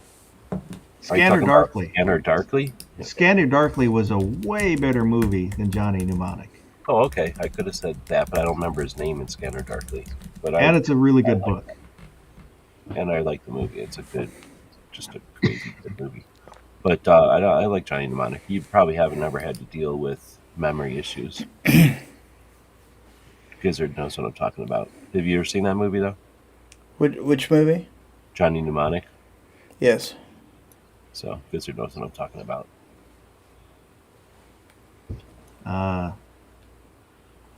Well, maybe I'll go back and watch it again, but I did not like it the first time I saw it. I'm not saying it's the best movie ever made or nothing, but if you've ever had to deal with like some client's shit that you have on a thumb drive, or they give you some dumbass like full hard drive or thumb drive, and you've got to deal with it, that's where you're like, dang it, I wish I had more hard drive space. You're living the life of Johnny Mnemonic. So, Gizzard, Yvonne DiCarlo, Keanu Reeves. Ted Theodore Logan. Esquire. That'll work too. Barbecue. I will vote for Keanu Reeves every time just because of the replacements. What's the replacement movie? Football Yeah. movie. Yep. Oh, I would have never seen a football movie. I actually never saw it, but I know what it is. I'm gonna go. Well, let's see. Yeah, let me go. But What's that, McClintock, rigged? that's a great point.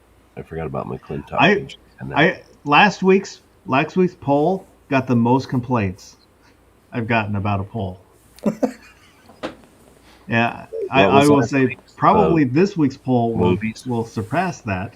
Apparently, it's good for viewer engagement, though. Sergeant Joe Smith said Reeves. If Nicolas Cage wins this one, then we know it's fake. Wood said Keanu. Justin Grimm said a pencil. A frickin' pencil. You notice since Barney Fife won a poll a while back, he hasn't appeared in any other polls since. Coincidence? I think not. The goddamn bacon said Keanu because you missed my vote for Anderson. I'm going to go Keanu Reeves. Party on. I like Bill and Ted. The second movie was kind of weak. The third movie was really weak. I enjoyed the Wick movies for what they were. They make no goddamn sense, but there's lots of flashy action. That's good enough. Didn't like My Private Idaho. What else has Reeves been in? Keanu Reeves. The Day the Earth Stood Still was not good. I didn't think. I would prefer the original. What else has he been in? Well, Scanner Darkly was really good. I didn't like Johnny Mnemonic. Point Break. I did like Point Break. Ron Wade said, gosh, I should be in bed, but I have to find out who will take this. Curse you, Foss! He made a bunch of money with Speed. That series. Did you like those? No, I didn't like Speed. Constantine. I did like Constantine. Devil's Advocate. Feeling, Minnesota. I think a lot of people like that one. I didn't see Feeling, Minnesota. Speed, I did not like Speed. Ronin. But Keanu Reeves is going to move on. So now we've got William Shatner versus Mike Myers. Oh, The Matrix. I did like the first Matrix. Did not like the other ones. So, G-Webs. William Shatner or Mike Myers? TJ Hooker. One for a hooker. Gizzard. Any show where you're going to wing a tonfa in the beginning and it's got Heather Locklear? Come on, man. Shatner. I will say the PR-24 was a weak weapon, and that's why they've gone away from it. They were sold to police departments by somebody who didn't know how to use them properly and taught officers how to use them badly. and now they don't use them anymore. You could wing them at people's feet and stop them from running across the parking lot. Barbecue. Shatner or who else again? Mike Myers. Oh, Shatner. Shatner. At least he makes Kaylee Cuoco.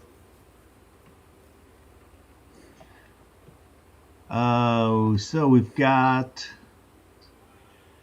X Adam 1 said Austin Powers. Woods said Shatner. Ron Wayne said Shatner. Sergeant Joe Smith said Tech War, Shatner's. I seem to remember liking the...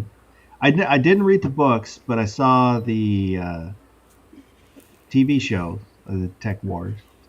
I remember liking that. I don't really remember him. Wood said Shatner is an icon. Myers is not. Garage Guy said Captain Lorca. I'm going to go Shatner. Wow. Oops. So Shatner moves on. Garage Guy said Captain Lorca from Discovery kicked Shatner's ass. So now Lauren Green versus Wayne Gretzky. Gee whiz. Well, I've never been a fan of choreographed swimming, so I'm going to go with Lauren Green. One for Lauren Green. Gizzard.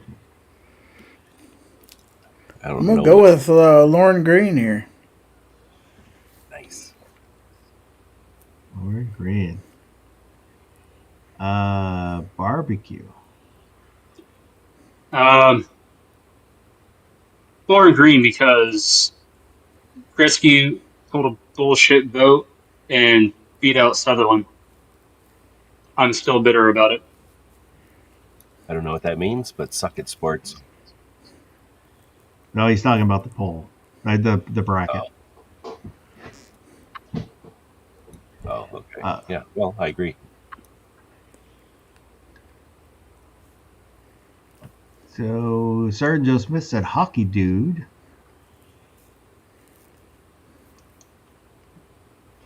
Oh, going back, Mr. Pop said Shatner for the toupee.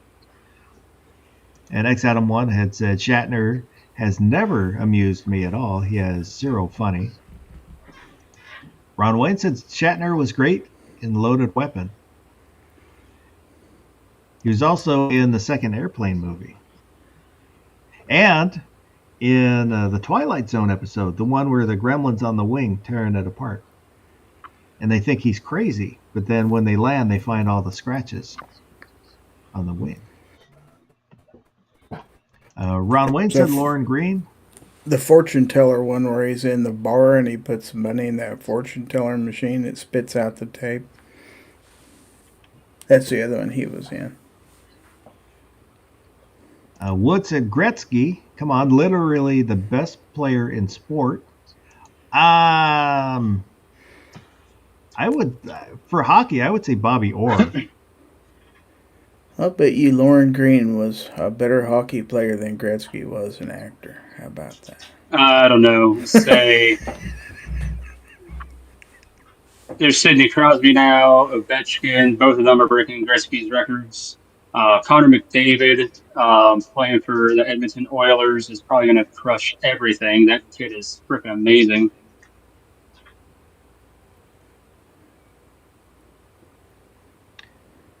So now, if you look at like the physicality of back then, sorry, Puss.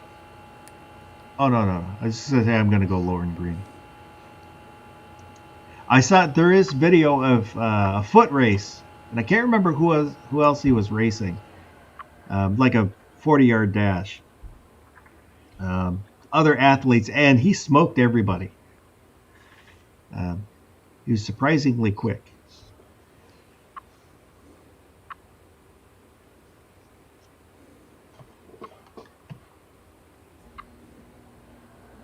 So now we've got Kim Cattrall versus Keanu Reeves? G-Webs. Canoe. 1 for Reeves. Gizzard. Reeves. Reeves. 2 for Reeves. Barbecue. Reeves. Reeves. Oh. So, I'm going to go Kim Cattrall just because boobies. And I can. But Keanu Reeves is moving on. Now we've got William Shatner versus Lauren Green. Battle of Captains. G-Webs. I'm going to go with Lauren Green. Just because, why not? 1 for Lauren Green. Wood said, is there anything more Canadian than hockey? What the literal F? Cereal. Who won the Stanley Cup? The Florida Panthers. 2 years in a row.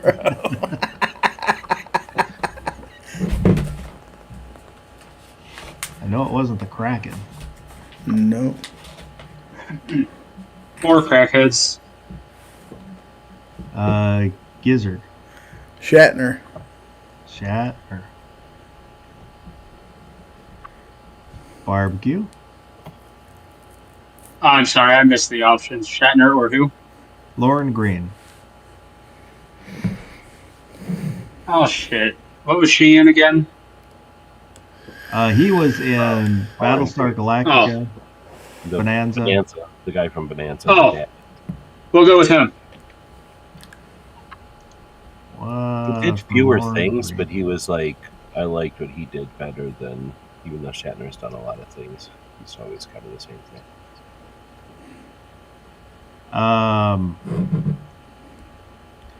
This is kind of tough. I love Battlestar Galactica.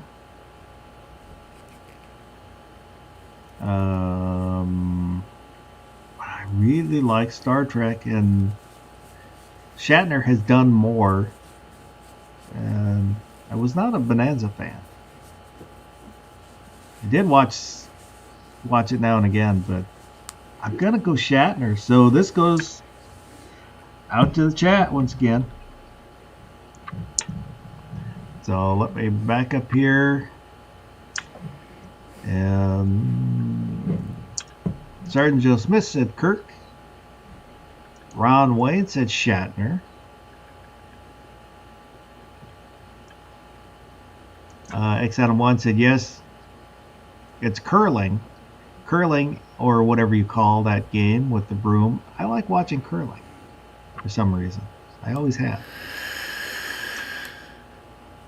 Justin Grimm said maple syrup. The goddamn bacon said green. Wouldn't have the best Adama without the original. Wood said Shatner. Garage Guy, Lorca was the best time captain. Mr. Bob, Lauren Green, X Adam 1, Shatner. So I should have been counting. Shatner, Lauren Green. 2 for Shatner. 2 for Green. 3 for Shatner. 4 for Shatner. So Shatner's going to move on.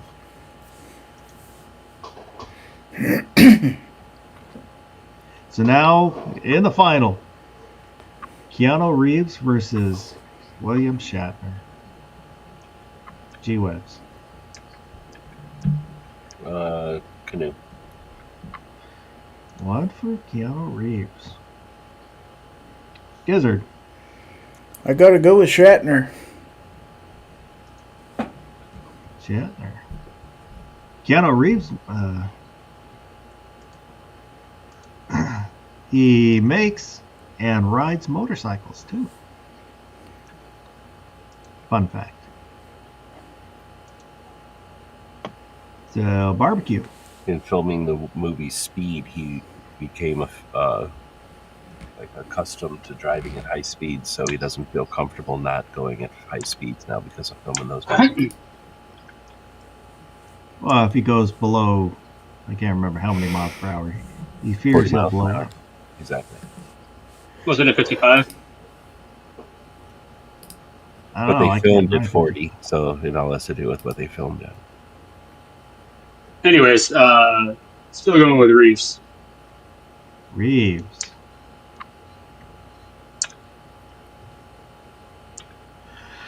Oh, this is a tough one. Which one has more gun movies? I think it makes it easy.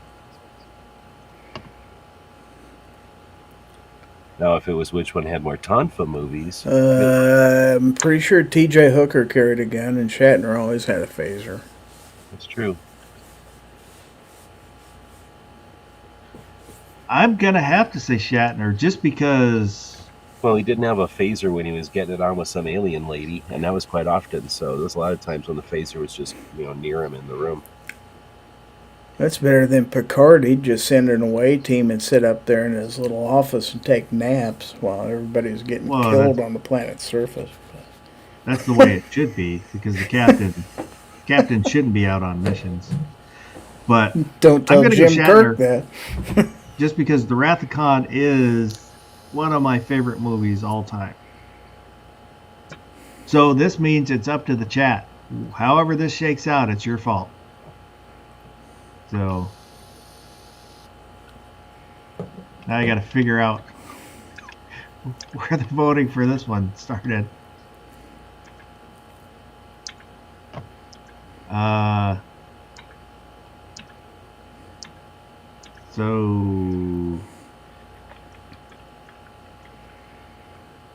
So I'm gonna say I'm guessing Sergeant Joe Smith was the first one for the finals. So X Adam 1, vote again, just so I can make sure I know who you're voting for.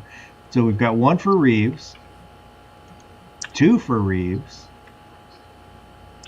1 for Shatner, 1 for Justin Bieber. So that's... I lost count. I'm doing a bad job here.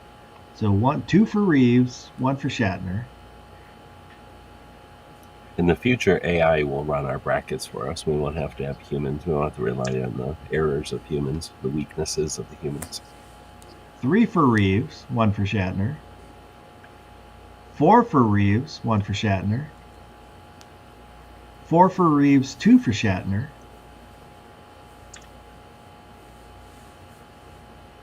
So I believe we're going to call it for Keanu Reeves. So Keanu Reeves has been voted democratically the best Canadian.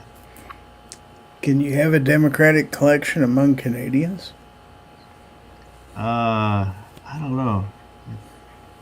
But normally Canadians are told who the best Canadian is by England, and then they just accept that. So if you are not happy with how this poll was, leave a comment on this video and let me know. Air your grievances. Oh, DJ didn't get to vote. Well, that's kind of his fault. Good evening, DJ.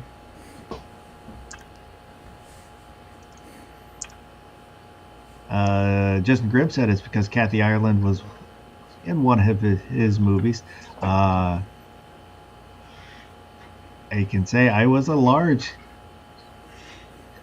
big Kathy Ireland fan. She did a very good job in Necessary Roughness.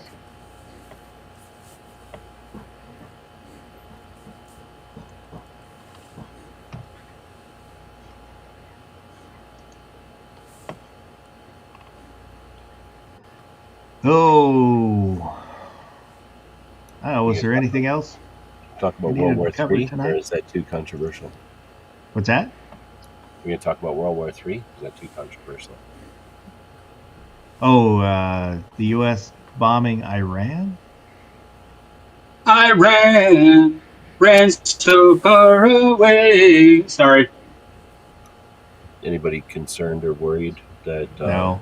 This is the end of everything? When has Iran not been upset with the U.S.? Well, I guess before the Shah was overturned, was the last time they weren't upset with us. So not I was not really. chatting earlier that like who are we afraid is going to come to the aid of Iran? Like what you did to Iran was wrong, and we're starting World War III over it. Like I don't know who the entity is that does that to Well, us.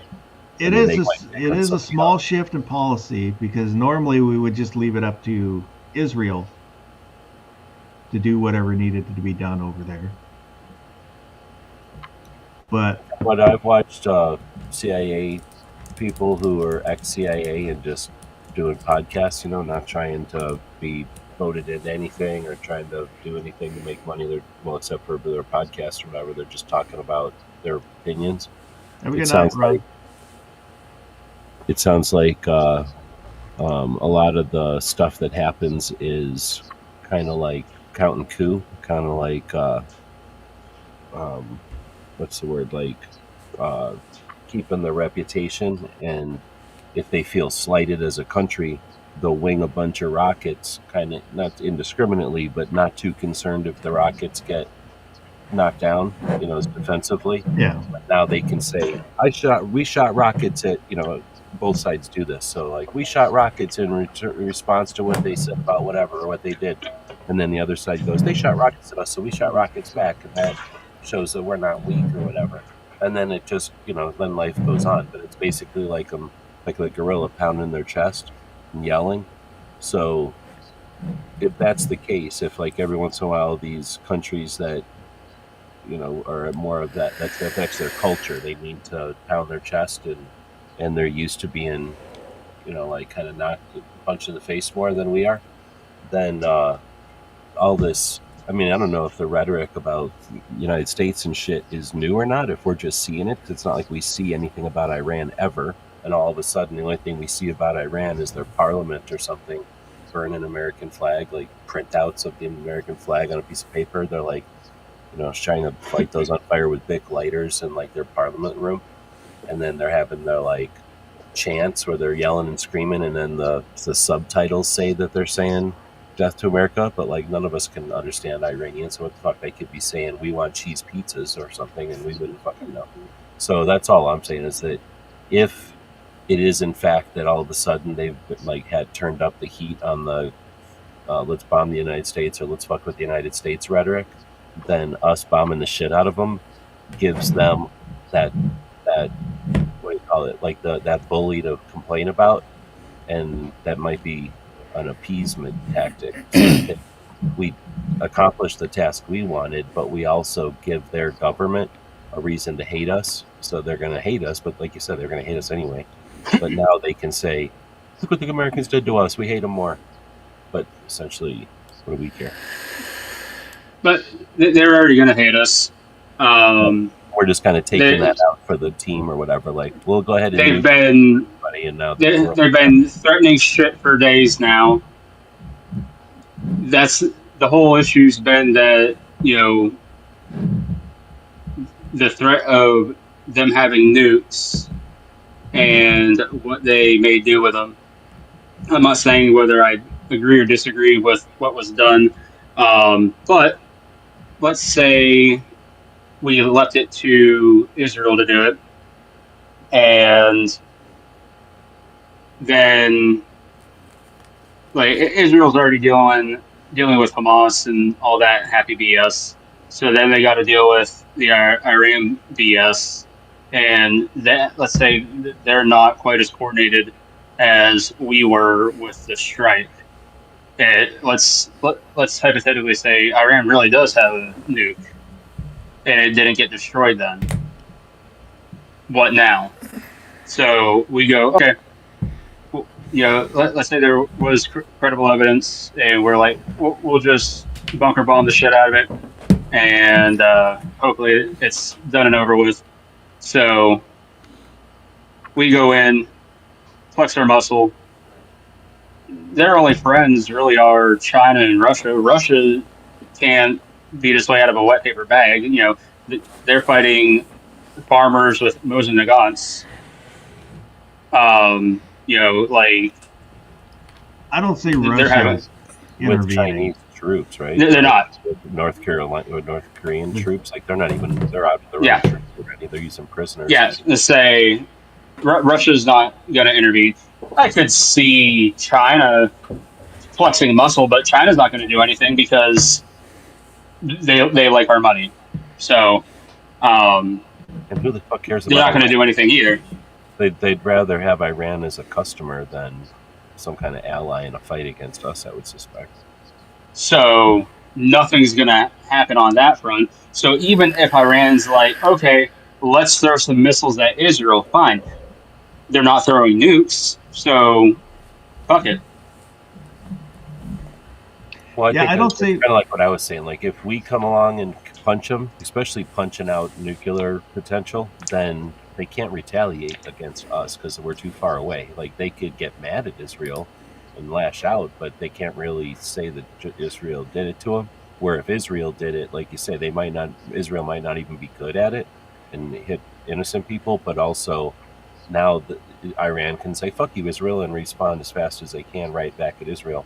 We kind of took that off the table, if that's part of it. I don't know if that was intentional or not, but I think that's a facet of it.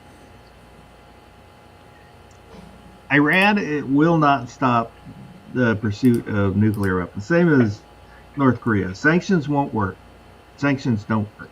They might slow them down, but they won't stop them because that's their ultimate goal, is to have that power of the nuclear weapon.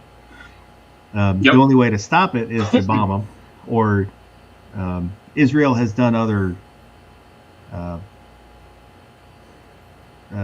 like viruses and stuff like that to destroy their capabilities. You don't think like having a new president or whatever would change it? Do you think it's like a thing that the country has or the culture has? What under the way their political system is run right now, yes, that will continue to be their goal.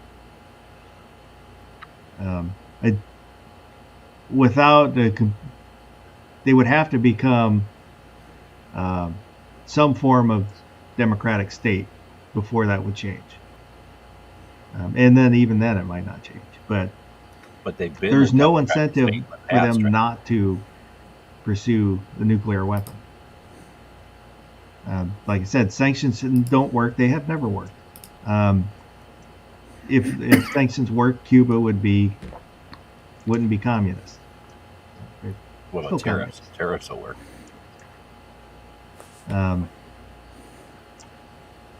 So I lost what the point was. I was trying to make, if there was one. But Russia, I think right now with Trump talking with Putin and their relationship, Russia won't do anything. They maybe make a statement. Same as China. China might make a statement, but they don't really give a shit about Iran. You think Iran will go, like, realize that nobody gives a shit, that we punch the crap out of them and will now behave themselves and quit being dicks? Or do you think they're going to be more dicks? They'll raise their fist and shout to the sky. And what about like Pakistan or somebody? Is there like one of them countries that would be like? Pakistan just put Trump in for a Nobel Peace Prize. Oh, okay. Yeah, then I think he probably said now's the time to fucking do it, right? Like, let's just say fuck it, because they need to be done once in a while. So another reason I don't see China getting involved is because they're much more worried about Taiwan. And I don't mean worried as in like, oh, we're going to have a war with Taiwan, but they really want Taiwan.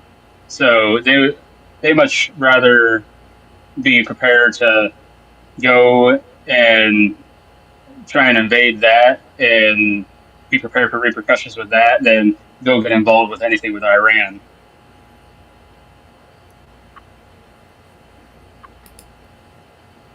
So you might have some embassy bombings or something like that by Iran, but that'll be about it.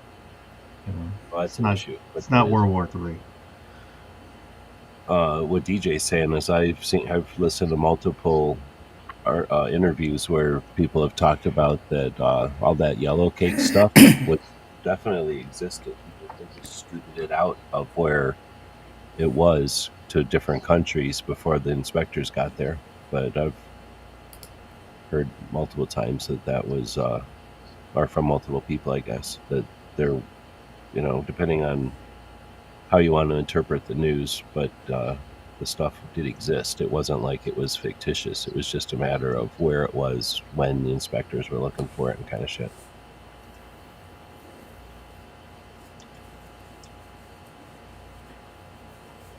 So, on that note, G-Webs. Another. Did you bracket. do a chat today? I didn't see if you did or not.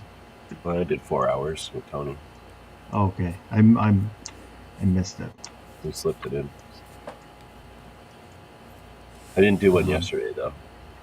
Fell asleep and didn't do it. Is there anything you got coming up you want to let everybody know about? About Sharon's Give Zen Go. That's about it. There is a link in the description for Sharon's Give Zen Go. So if you got a couple extra bucks, you can throw her away. She's dealing with the cancers, and her insurance is only paying for a little bit of it. So if you can help out, that'd be greatly appreciated. Gizzard, when I got home today, Yes. I looked at my notifications for the YouTubes, Mm-hmm. and I didn't see yours, and I'm like, oh, did he not do a chat last night? I went over to your channel, looked at your live streams, and then remembered, oh yeah, he doesn't do Fridays anymore. Yeah, changed back in February. Anyway. Anything you want to let everybody know about? What you got going on? Oh, well, in the past couple days, I've released videos on a couple flashlights. Both of them were from Woobin. Pretty nice little lights. Check those out. I had a new knife from CJRB that I got a couple days ago. And then yesterday, actually the day before, I got new knives from Civivi. So I'll have 3 knife videos coming out this week. So got work to do. So that's what I got going. Of course, Monday night, Foul Territory. Yes, Monday nights at 9 p.m. Central Time. And for my channel members, of course, we get together on Wednesdays at 8:30, right after Ron Wayne's channel membership. So thanks for having me. I always appreciate it. Barbecue? Well, getting stuff done around here. I was planning on doing a couple random lives this week, and ultimately, after Gary's after chat on Wednesday, I decided to just nix that idea, as I'm having microphone issues like I used to have. So ultimately, I was like, you know what? Until I get the microphone replaced, just not going to do that. Once I get a new microphone, I will venture into that, but not doing that anytime soon. I got a couple things to do around here tomorrow, like fix the lawnmower. That's definitely happening. I've got to clean up some oil from a friend's vehicle that is here because people suck. And not looking forward to that job. But between doing those 2 jobs, when it's super hot out, because I'm going to try and do those 2 jobs during the cooler portions of the day. So when it's super hot out and I need a reprieve from the heat, I'm going to try and film a couple of videos, since I did succeed in purchasing a new selfie stick, and get some new content up on the 2A is Blind channel in the coming days. So that's what I've got. Thank you for the invite.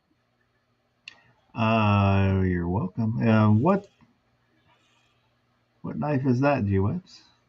Other than CBV. This is Baby Banner Fixed Blade. That is super cool looking. Right?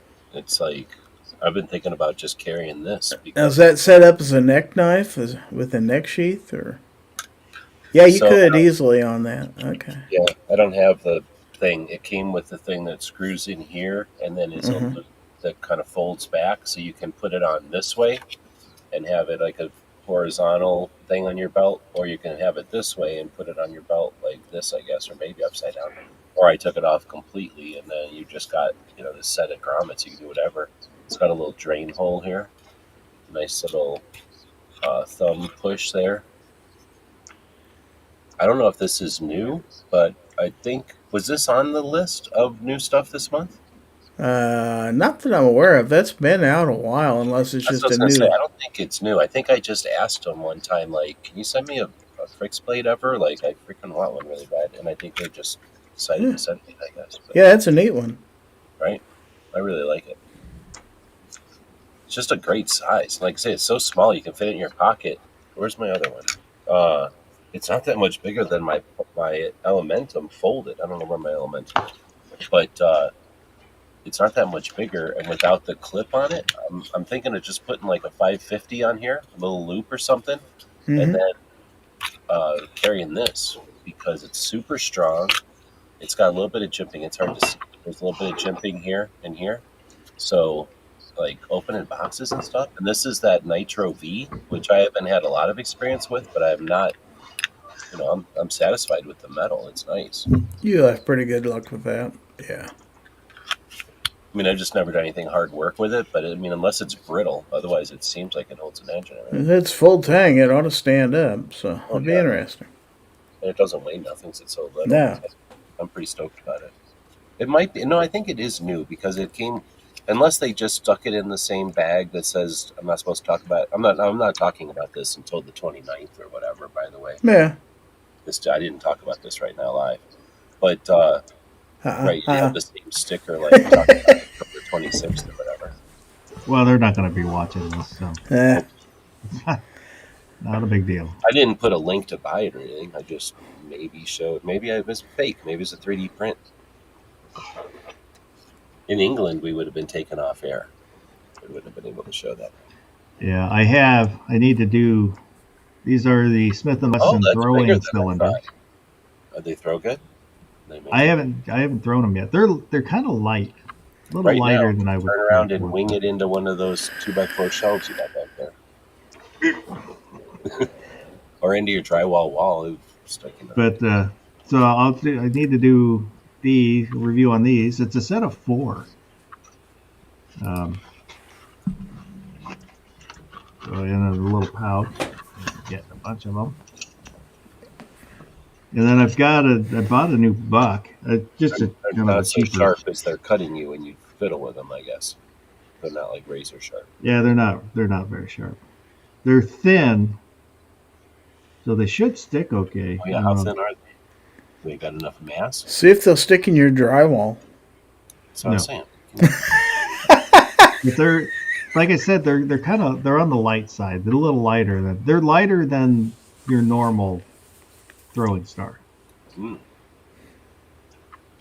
And the mass seems weird, like the round. I'm just not sure. I've never seen round stars before. Seems like throwing a saw blade. You can be done, but it doesn't stick. And I bought a buck, a little folding buck, just so I could get free shipping. And some stuff from Italy, but so those will sometime in the future when I get around to doing those. So next chat will be next weekend. Pot of Gold Auctions. Yeah. So I noticed they had an ad on Instagram talking about their auction next Tuesday, and they got a bunch of swords. But I went over and looked, and it's like truck stop swords. Yeah. But a lot of them, like dozens and dozens of them. Oh, and sometime in the not too near future, I will do a video on my over-under shotgun, my Moroku, the one I shot my chronograph with. It's tasted blood. It's Taste of Chronograph. I just have to figure out how to frame it because it's a long thing, and I'm not good at getting the shot set up where I like it when I'm just for filming it. Break it open and do it diagonal. Yeah, breaking them makes it shorter, and then it goes to the square or the rectangle a little bit easier. That's what I used to do. But so hopefully I'll get that done here soon. Other than that, thank you to everybody that was out there in the chat participating in the poll and in the bracket. If you watch this replay, leave a comment. Anything we talked about, agree with, disagree with. Your favorite Canadian. And so I hope everybody has a good rest of the night. And go do something good.